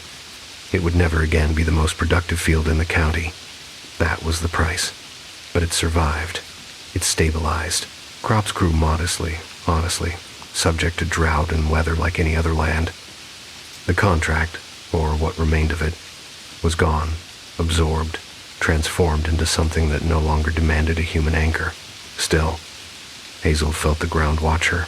Every step she took across the fields carried a faint awareness of weight and balance, of the quiet understanding that if she ever tried to cheat the system, if she ever reached for abundance without cost, the land would remember its old methods. On certain evenings, when the wind moved just right through the wheat, Hazel swore she could hear breathing beneath her feet, not desperate, not hungry, just present, and she would stand there, boots in the soil, and breathe back, keeping the balance not through sacrifice, but through vigilance, knowing that some legacies cannot be erased, only retaught, and that the land, like any ancient thing, learns slowly, but it does learn. Hazel learned, eventually, that endings on farms never arrived cleanly. They came disguised as maintenance fences, repaired, one post at a time, fields replanted in narrower bands, the slow arithmetic of survival replacing the old arithmetic of abundance. The neighbors stopped watching after a year or two, when it became clear that the miracle crops were not coming back. The inspectors stopped asking questions once the soil reports began to resemble everyone else's, imperfect, inconsistent, honest. The farm receded into the background of the county's awareness, just another place that had seen better decades. That was what the land allowed. What it did not allow was forgetting. Hazel stayed because leaving felt like a lie she could not afford. She sold off most of the acreage, keeping only the central fields where the ground still felt warm beneath her boots, where the soil remembered her touch. She worked those acres herself, hands blistered and back aching, learning to read the land without listening for promises. When crops failed, she let them fail. When rain didn't come, she adapted. She never took more than the land gave freely.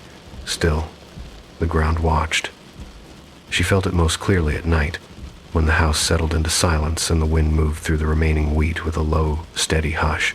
The murmuring had not returned, not the layered whispers of before, but something quieter had taken its place.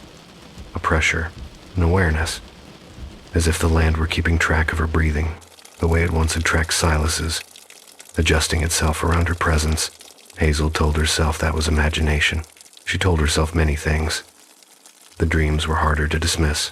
They came less often now, but when they did, they carried a new shape. Hazel dreamed of standing in the field at dawn, soil cool and damp beneath her bare feet. The wheat was shorter, sparser, honest in its unevenness beneath her. Something vast shifted, not violently, not hungrily, but with the slow deliberation of an ancient creature settling its weight. In the dreams, Hazel did not run. She stood and waited. And always, just before she woke, she felt roots brush against her ankles, not binding, not pulling, just checking that she was still there. The realization that came with those dreams did not arrive all at once. It crept in over years, threading itself through moments of fatigue and quiet satisfaction until it could no longer be ignored. The land had accepted her renegotiation, but it had not released her. Hazel noticed it first in her body. She healed slower than she used to. Cuts took longer to close. Bruises lingered with a deep, earthy discoloration that resisted fading. Doctors blamed age, stress, rural labor. Hazel accepted their explanations because the alternative felt too heavy to carry aloud. Then came the winter she did not get sick. Influenza tore through the county. Neighbors bedridden for weeks. Hospitals overwhelmed. Hazel worked through it untouched. Lungs clear. Body steady despite the cold and exhaustion. She should have been grateful. Instead, she felt watched. That spring, the wheat grew unevenly again, not failing, not flourishing, but clustering around her footprints when she walked the fields. She tested it once, deliberately pacing a pattern into the soil, returning days later to find thicker growth tracing her path with unsettling precision. She stopped testing after that. The truth settled fully one evening as Hazel stood at the edge of the field, watching the sun sink low and red, light spilling across the soil like fresh blood diluted by distance. The air smelled clean now, no sulfur, no rot, just earth and grain and the faint sweetness of life persisting without guarantee. "You still need something," she said quietly. The ground did not tremble, but beneath her feet, warmth bloomed faintly, a familiar pressure that made her chest tighten. Hazel closed her eyes. Silas had been wrong about many things, about the necessity of sacrifice, about the inevitability of blood, but he had been right about one truth he had never spoken aloud. The land always kept something. Hazel understood now that she had not escaped the role of inheritor. She had changed its shape. Where her brother had been taken quickly and Silas slowly hollowed out over decades, Hazel was being kept differently, spread thin across seasons, anchored not by death but by presence. She was not the harvest. She was the boundary. As long as she remained, the land would remember restraint, balance, the cost of taking without asking. If she left, if she abandoned the fields entirely, the old equations would surface again, recalculating in ways she could not predict. Hazel laughed softly, the sound swallowed by the open air. "So that's it," she murmured. "You don't want my life. You want my years." The warmth beneath her boots deepened, just a fraction. It was agreement. She did not burn the farmhouse down. She did not sell the last acres. She did not run. Hazel stayed, aging slowly into the land's quiet expectations, becoming a fixed point in its memory. Neighbors began to remark on how unchanged she looked, decade after decade, how the farm never quite passed into anyone else's hands. "You ever think of retiring?" someone asked her once, half joking. Hazel smiled and shook her head. "Somebody has to watch the ground." Years later, long after the county forgot the story of the miraculous wheat, A young couple stopped by the property line, curious about the old fields that never quite grew right. They talked about cheap land, about potential, about what could be coaxed out of soil if someone knew the right tricks. Hazel listened from her porch, hands resting on her knees, feeling the ground shift faintly beneath her feet. She did not warn them. She did not invite them in. She simply waited, breathing in time with the earth, knowing that the land no longer needed to bargain loudly. It had learned patience. It had learned subtlety. And someday, when Hazel finally lay down and did not rise again, the soil would warm briefly, recalibrate, and begin remembering its old questions, not because it was cruel, but because it always remembered what had once worked, and because some legacies do not end when contracts burn, but when the last person willing to hold the balance finally lets go. The lake house echo. Astrid noticed the silence first. Not the peaceful kind, the kind people describe in brochures with words like secluded and restful.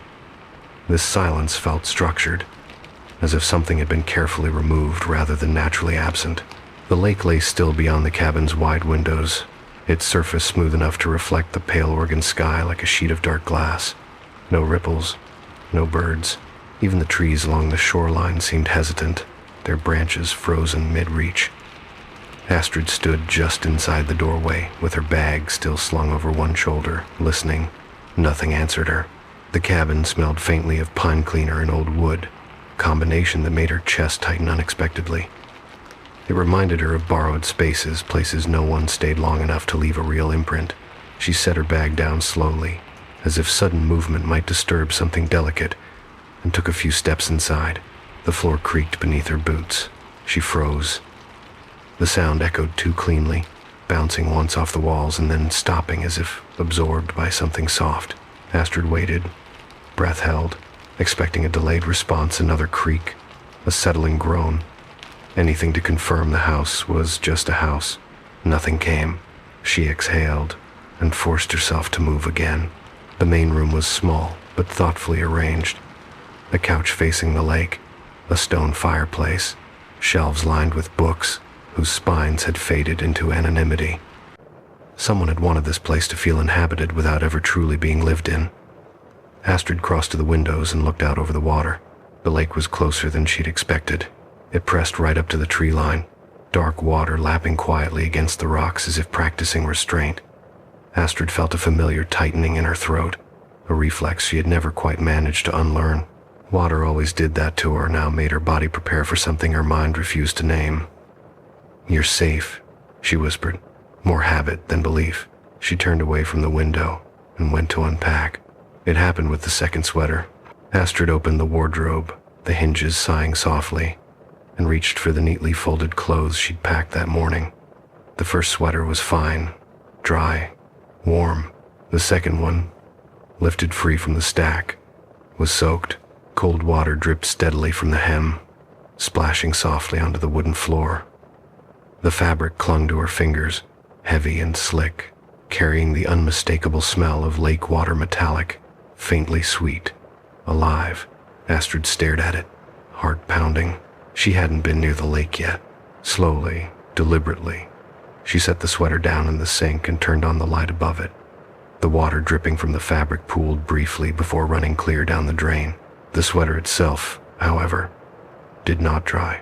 It remained darkened, saturated, as if freshly pulled from the depths. "Okay," Astrid murmured. "Okay." She checked the rest of her clothes. Everything else was dry. That night, sleep came in shallow fragments. Astrid lay on the narrow bed, listening to the house settle around her, the faint pop of cooling wood, and the distant, almost imperceptible movement of water outside. Each time she closed her eyes, she felt it, the sensation that had followed her for years now. A subtle awareness just at the edge of perception, like a presence hovering a step behind her right shoulder. She did not turn to look. She never did. Instead, she focused on the steady rhythm of her breathing, counting inhales and exhales the way her therapist had taught her. In, out, in, out. The feeling persisted, neither growing stronger nor fading, simply there, patient and observant. At some point, she realized the sound she was hearing wasn't the lake. It was dripping, soft, rhythmic, from somewhere inside the cabin. Astrid sat up slowly, heart thudding. Moonlight spilled faintly through the window, silvering the floorboards. The sound came again, a single drop striking wood. She swung her legs over the side of the bed and stood. The trail was easy to follow. Dark spots dotted the floor, leading away from the wardrobe and toward the front door. Astrid's stomach twisted as she traced the path, her gaze drawn inexorably to the handle. Water seeped from beneath it, thin, steady, as if the lake itself were pressing gently against the threshold, testing the boundary. Astrid backed away, pulse roaring in her ears. As she did, movement flickered at the edge of her vision, a pale blur passing quickly to her right, too fast to resolve. Gone the instant she tried to look directly at it, her breath caught painfully. "No," she whispered. "Not here." The blur did not return, but the sense of being watched intensified, pressing closer now, intimate and unmistakable. Astrid wrapped her arms around herself and sank onto the couch, staring straight ahead at the dark window and the lake beyond. In the reflection, just for a moment, she thought she saw someone standing behind her. She did not turn around. She already knew who it would look like. Astrid learned quickly that the house did not react well to attention. The more carefully she moved, the more deliberately she observed, the quieter everything became. Footsteps softened. The dripping stopped. Even the sense of being watched retreated slightly, shifting from a pressure at her shoulder to something looser, farther back, as if whatever lingered there preferred not to be examined too closely. It reminded her of fieldwork of animals that vanished the moment they realized they'd been noticed, so she pretended not to notice. She unpacked the rest of her things without incident, though she handled each item as if it might betray her at any moment. Nothing else was wet. The wardrobe remained still and ordinary. By morning, the soaked sweater in the sink had dried completely, its fabric stiff and faintly warped, as if it had been submerged for far longer than a single night. Astrid did not put it back with the others. The lake waited outside with unsettling patience. She ventured down to the shoreline after breakfast, boots crunching softly over pine needles and gravel. The air was cool and thin, carrying the scent of wet stone and sap. The water lay flat and dark, reflecting her shape with uncomfortable clarity. Astrid crouched and dipped her fingers in.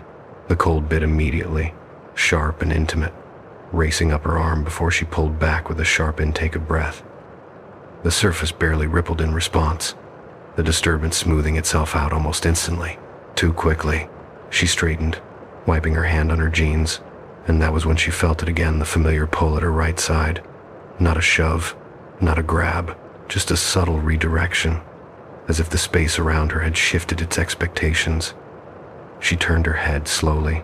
Nothing stood there, but the sensation remained, and with it came a memory she hadn't invited. Lena laughing on the dock years ago, sun in her hair, water slapping playfully against the boards. Lena leaning too far forward, teasing the edge, Astrid shouting her name. The sound swallowed by wind and distance. The way the lake had closed over her friend with shocking speed, surface sealing smooth and indifferent. Astrid staggered back from the shoreline, breath shallow. "You're not here," she whispered. "This isn't." The water lapped once against the rocks. Not a wave, not a splash, a touch. She fled back to the cabin and slammed the door harder than necessary, heart racing. The interior felt cooler now, the air heavier with dampness despite the absence of visible water. Astrid leaned against the door, eyes squeezed shut, grounding herself the way she'd learned naming objects, textures, sounds. Couch, table, fireplace, breathing. The pressure at her shoulder eased. She spent the rest of the day researching. The cabin's internet connection was weak but persistent, enough to pull up old land records and archived articles if she was patient. Astrid lost herself in documents, chasing dates and ownership transfers backward through time. The property had changed hands frequently, she noticed, rarely held for more than a few years at a stretch. Several owners had died suddenly. Others had left without explanation. Listings abruptly pulled. The deeper she went, the stranger it became. Before the cabin, before the logging roads and recreational zoning, the land had been marked as uninhabitable, not protected, not preserved, avoided. She found a single scanned report, its text faded and partially obscured, detailing an early 20th century incident involving a local indigenous tribe and a water offering site that settlers had failed to recognize for what it was. The language was clinical, dismissive, but Astrid caught the implications easily enough. Place where something was given to the lake, not thrown away, not lost. Given. The cabin sat directly over it. Astrid's stomach churned as she leaned back in her chair. She rubbed her temples, eyes aching. "You don't believe this," she told herself aloud. "You're tired. You're projecting." The pressure returned immediately. Firmer now, a presence settling close enough that she could almost feel warmth radiating from it. Not warmth, familiarity. Astrid stiffened. "I'm not here for you," she said quietly, staring at the wall. "I came to be alone." The response was subtle. The sound of water dripping returned not from the door this time, but from somewhere closer. Astrid's gaze dropped to the floor beside her desk. A dark spot bloomed slowly in the wood, spreading outward in an irregular circle. It did not drip from above. It seeped up from below, the boards darkening as if saturated from the underside. Astrid pushed her chair back and stood, heart hammering. The spot widened, then stopped, the moisture retreating just as abruptly, leaving the floor dry and unmarked, except for a single footprint, bare, wet, facing the lake. Astrid's breath hitched as she followed its direction. The footprint ended abruptly, toes pointing toward the front door. She swallowed hard, forcing herself not to look over her right shoulder. "You're not her," she whispered. "You don't get to wear her." Examply, the house creaked softly in response, the sound stretching unnaturally before settling. Astrid's phone buzzed on the desk, the sudden vibration making her jump. She snatched it up, desperate for the anchor of the familiar. A notification glowed on the screen, photo's new memory. Her blood ran cold. She hadn't taken any pictures. With trembling fingers, Astrid opened the notification. A single image filled the screen, grainy, low resolution, clearly old. It showed two figures standing at the edge of a lake. One was unmistakably her younger self, arms slung around the shoulders of a girl with dark hair pulled back in a familiar knot. Lena. Astrid's chest tightened painfully. She remembered the moment, the cheap camera, the sun glare. Lena complaining about the angle. She hadn't seen the photo in years. The next image loaded automatically. The same lake. The same dock. Only this time, Astrid stood alone.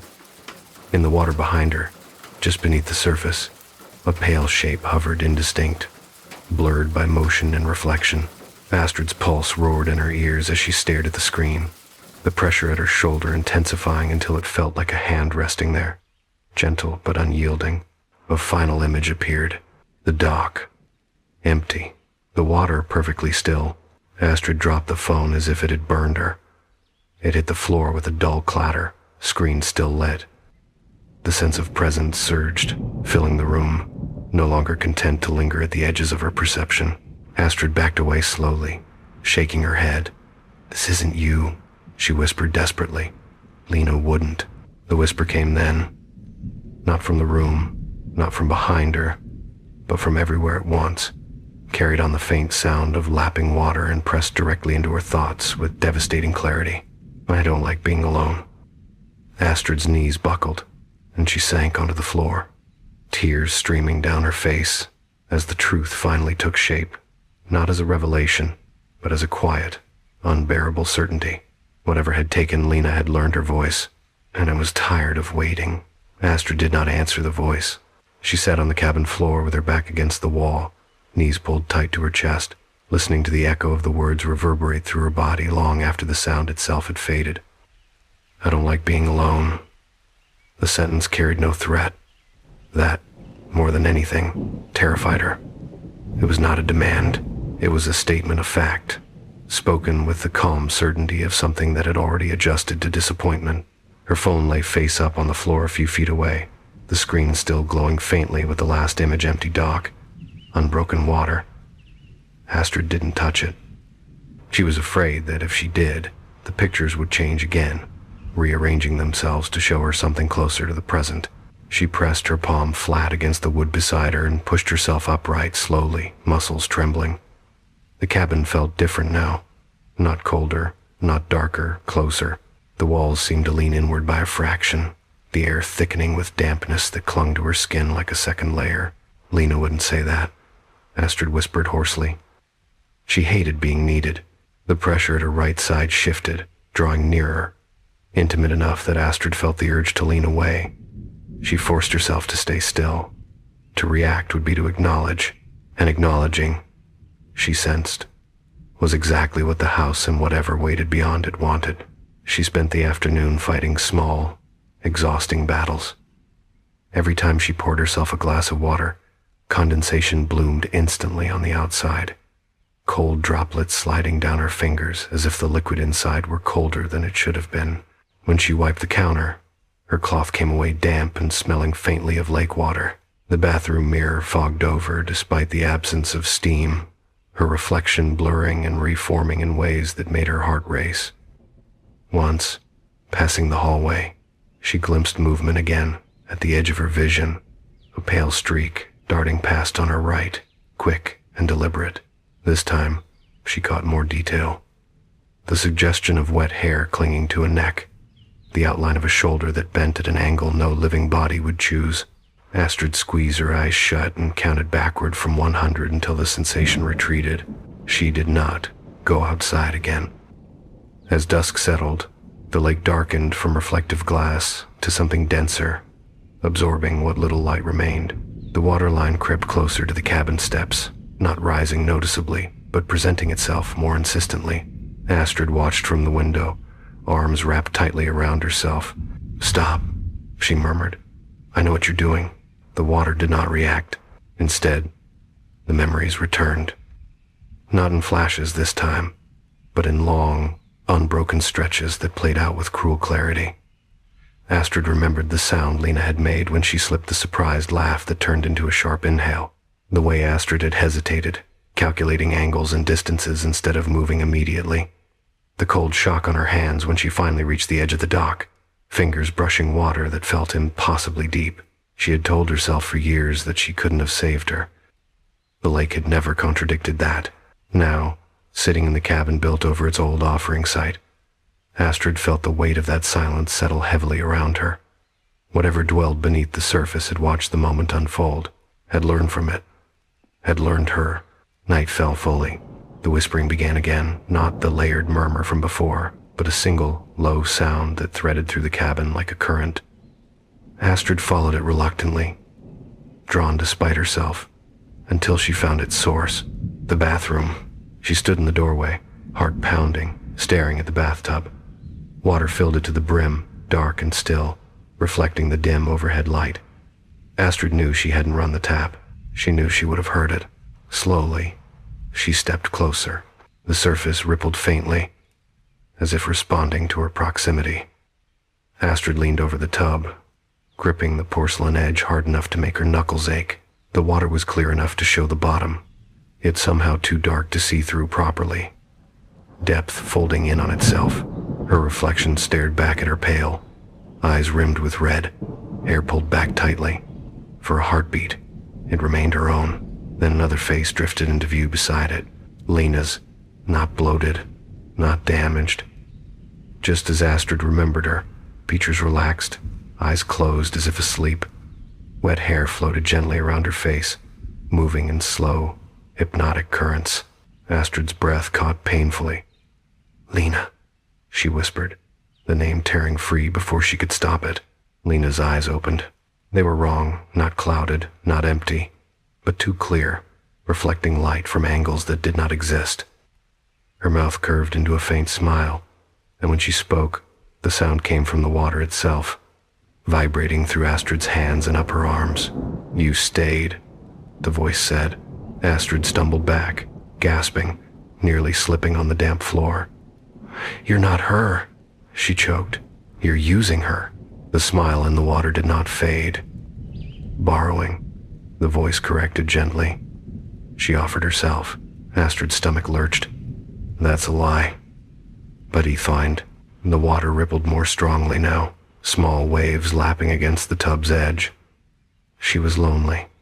The voice continued. Just like you. No, Astrid said, shaking her head violently. Lena loved people. She hated being alone. The reflection tilted its head. So did you, it replied. The truth of that landed harder than any threat. Astrid fled the bathroom and slammed the door behind her, breath coming in ragged sobs. The whispering followed her into the hallway, into the bedroom, into every space she tried to claim as separate from the lake's reach. The cabin was no longer a barrier. It was a conduit. She grabbed her keys and coat with shaking hands. Leaving felt urgent, now necessary. Astrid wrenched open the front door and stepped out into the cold night air, lungs burning with relief. The stars were faint overhead, half obscured by cloud, but the forest loomed solid and real around her. She took a step away from the cabin. The pressure at her right side surged violently. Astrid cried out as an invisible force twisted her balance, pulling her sharply toward the lake. She stumbled, barely catching herself on the porch railing, heart hammering painfully. The pull was not physical, not a hand or rope, but an alignment, a sudden certainty in her body that forward no longer meant away. The lake lay directly ahead. No, she sobbed, gripping the railing. You don't get to decide this, the water answered with a soft, almost affectionate lapping against the shore. Astrid understood then that the lake was not hunting her, it was correcting her.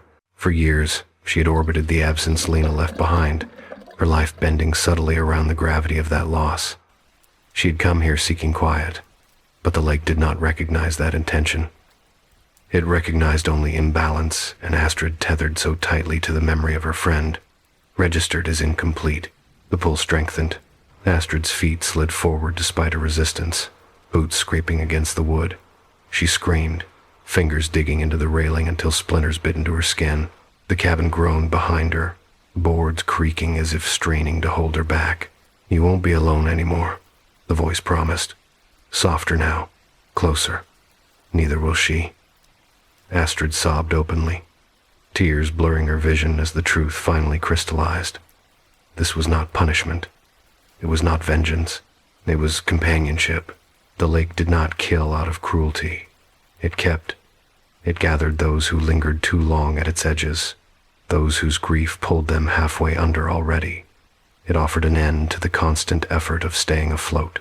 Astrid's grip slipped.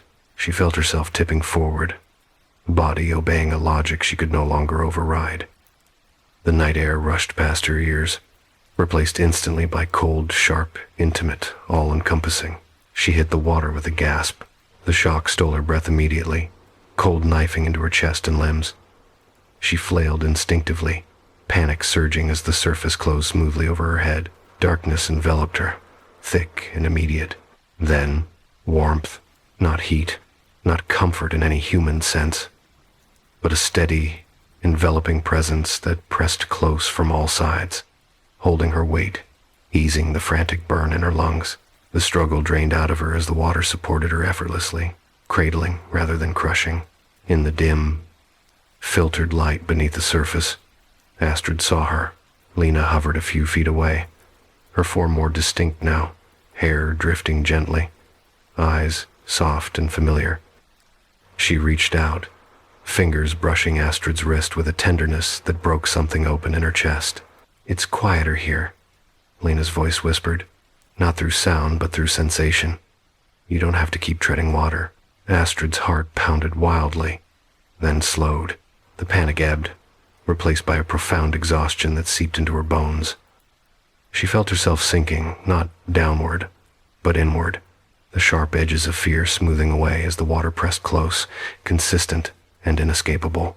I tried, Astrid thought desperately. I tried to move on. Lena's hand tightened gently around hers. I know. The lake wrapped around them both, pressure equalizing, the last traces of resistance dissolving into stillness.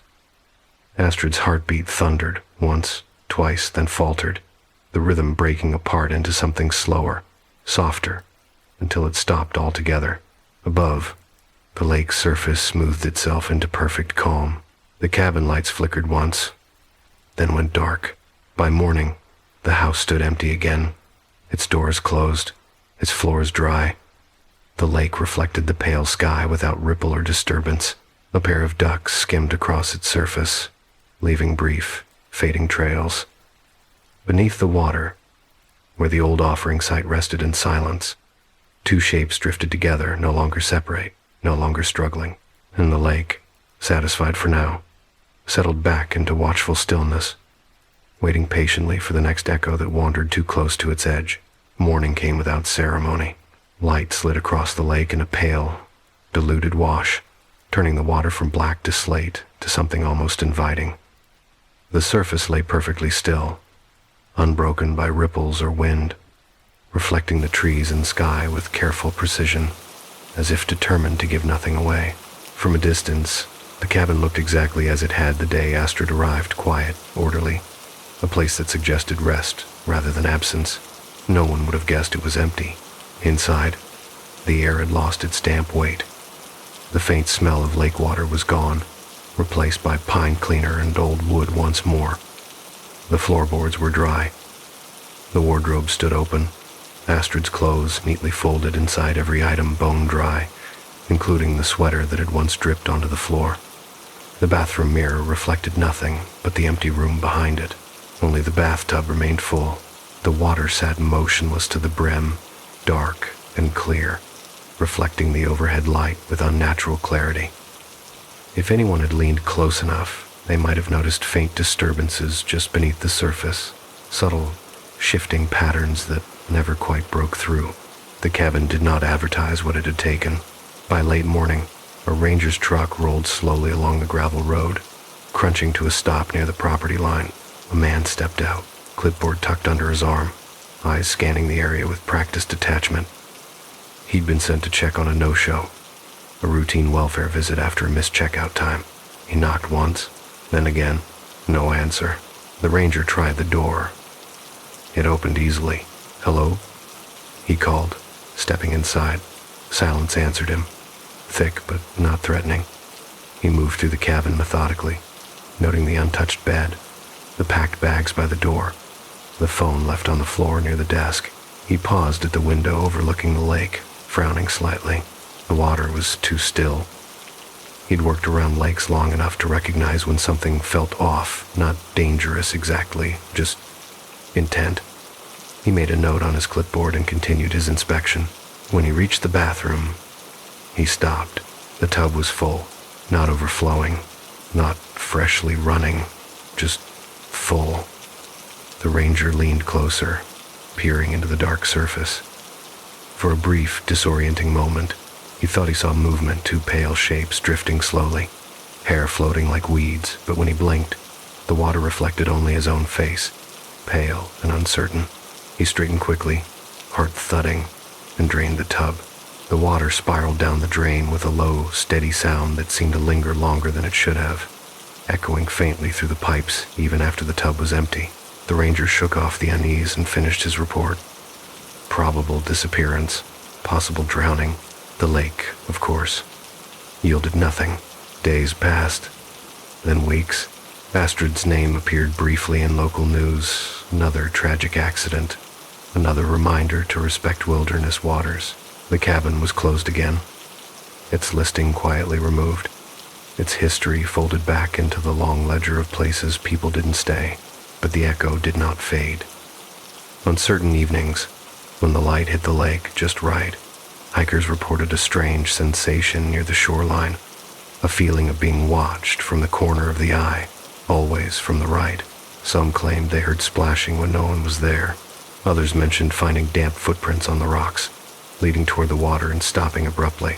Most brushed it off. Those who lingered felt something else, a pull not strong, not violent, but persistent, an invitation disguised as familiarity, a sense that the lake recognized them, that it had been paying attention long before they noticed it in return. The cabin remained unused, but not abandoned. Sometimes, late at night, lights flickered on briefly behind its windows, casting pale reflections across the water. Sometimes, a figure could be seen standing on the dock still, attentive, head tilted as if listening to something beneath the surface. If anyone had been close enough, They might have heard a voice then, soft, familiar, never urgent. It's quieter here. The lake kept what it took. It did not consume. It preserved, holding echoes of those who came too close, who leaned too far, who mistook grief for gravity. The old offering site beneath the water remained active, fed not by ritual now, but by accident and longing, by the quiet arithmetic of loss that drew certain people back again and again. Astrid drifted there still, not as she had been in life, not fully as Lena had been either, but as something in between, an awareness braided together from memory and water, from guilt and companionship. She no longer felt the sharp edges of fear or regret. The lake smoothed those away, sanding them down until only recognition remained. Above, seasons turned. Leaves fell into the water and sank slowly. Snow layered the shoreline in white silence. Summer returned with its hikers and kayakers and careless laughter. Through it all, the lake watched, waited, and when someone stood at the edge just a little too long, when their reflection lingered, when their breath slowed, when the water seemed warmer than it should, the echo would shift closer, always from the right. In the end, the lake did not change. That was the most unsettling thing about it. Seasons came and went with ordinary indifference. Snow fell and melted. Summer brought insects, heat, and the soft churn of distant recreation. Kayaks skimmed the surface in bright colors. Children threw stones and counted ripples. Couples stood at the dock at dusk, hands brushing, unaware of how closely the water watched them in return. The lake learned each of them. It did not rush. It did not reach. It waited. Astrid no longer experienced time the way she once had. There were no days beneath the surface, no nights, only pressure and presence, the slow exchange of warmth and memory. She drifted in a space that felt neither deep nor shallow, held in a constant equilibrium where effort was unnecessary and resistance felt impolite. She remembered breathing. She remembered the ache of lungs and the panic of cold. Those memories had softened now, smoothed down until they felt like stories someone else had told her a long time ago. What remained was awareness of currents, of subtle movements in the water, of the way the lake adjusted itself around new disturbances. Lena was still there, not always beside her, not always distinct, but present in the way a reflection is present in glass, dependent on angle, on light, on attention. Sometimes Astrid sensed her as warmth, sometimes as a familiar tension at her side. They did not speak the way they once had. Words were inefficient here. Connection did not require them. Above, the house continued to listen. On rare nights, when fog rolled in thick and low, the cabin's windows glowed faintly, reflecting nothing inside but darkness and waterlight. The structure creaked softly as temperatures shifted, old wood responding to forces it had been built to accommodate. The house had learned, too. It had learned what it was for. People came less often now. The trail near the lake had been rerouted after a series of near accidents. Warning signs appeared, then weathered, then quietly disappeared. The cabin was no longer advertised. It existed in a soft limbo of forgotten ownership and deferred maintenance, which made it ideal. Astrid felt the newcomers before she saw them. A lone hiker, pausing too long at the shoreline. Exhaustion blurring caution. A woman, grieving quietly, sitting on the dock at night. Fingers trailing in the water as if testing a thought she wasn't ready to name. A man who swam out farther than he should have, chasing clarity that never lived where he expected it to. Each time, the lake adjusted. Astrid did not reach for them. She did not need to. The echo did the work. It began, as it always had, with small things. Damp cuffs, a sense of being watched from the corner of the eye, movement that vanished when confronted directly. The lake never lied. It never pretended to be something else. It simply reminded people of what they already carried.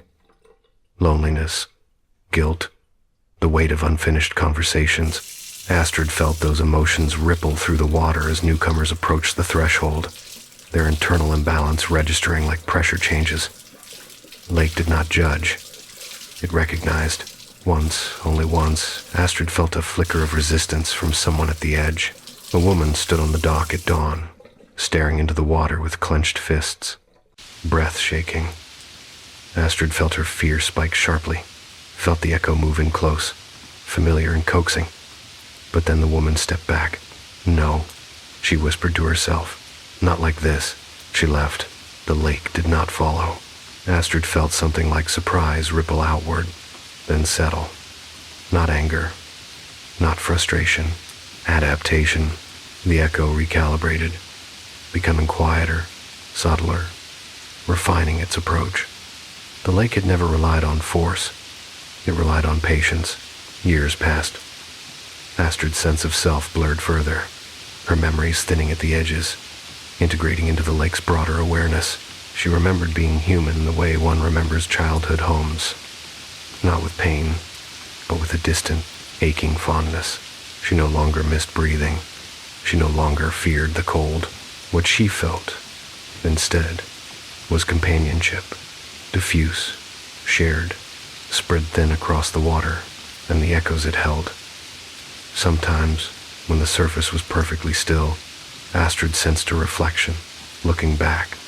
Not a face, not a body, but a presence aligned with the lake's attention, always just off to the right of those who stared too long, always close enough to be felt. The lake did not promise warmth. It promised belonging, and belonging, Astrid understood now, was often mistaken for safety by those who had grown tired of standing alone at the edge of things. On a quiet evening, long after the cabin had faded from memory, a young woman stood barefoot at the shoreline, toes brushing the cold water. She had driven for hours without quite knowing why, pulled by something she could not name. Her reflection wavered on the surface, fragmented by faint ripples. She shivered. For a moment, she thought she felt someone standing beside her just to her right. She turned. Nothing was there. But the water lapped softly at her feet, warmer than she expected, and a thought, not quite a voice, not quite her own, drifted gently through her mind. Don't be afraid. It's quieter here. The lake waited. It always would. Because some places are not haunted by what they have taken, but defined by what they are still holding, and because the water, once it learns the shape of grief, never truly lets it go. If you've made it this far, thank you for staying. These stories don't end when the narration stops. They linger in old buildings, in quiet water, in soil that remembers the hands that worked it, and in the spaces we return to when we're tired of carrying things alone. If something from tonight followed you a little too closely, that's normal. Just remember to ground yourself in where you are now. Feel the floor. Listen to your breathing. Let the night pass naturally. If you enjoyed this episode, consider subscribing, leaving a comment, or sharing where you're listening from. It helps this quiet corner of the night find the people who need it most. Until next time, lock your doors if you must. Keep a light on if it helps. But don't be afraid of the silence. Somewhere out there, something is listening, and it's very, very patient. Good night.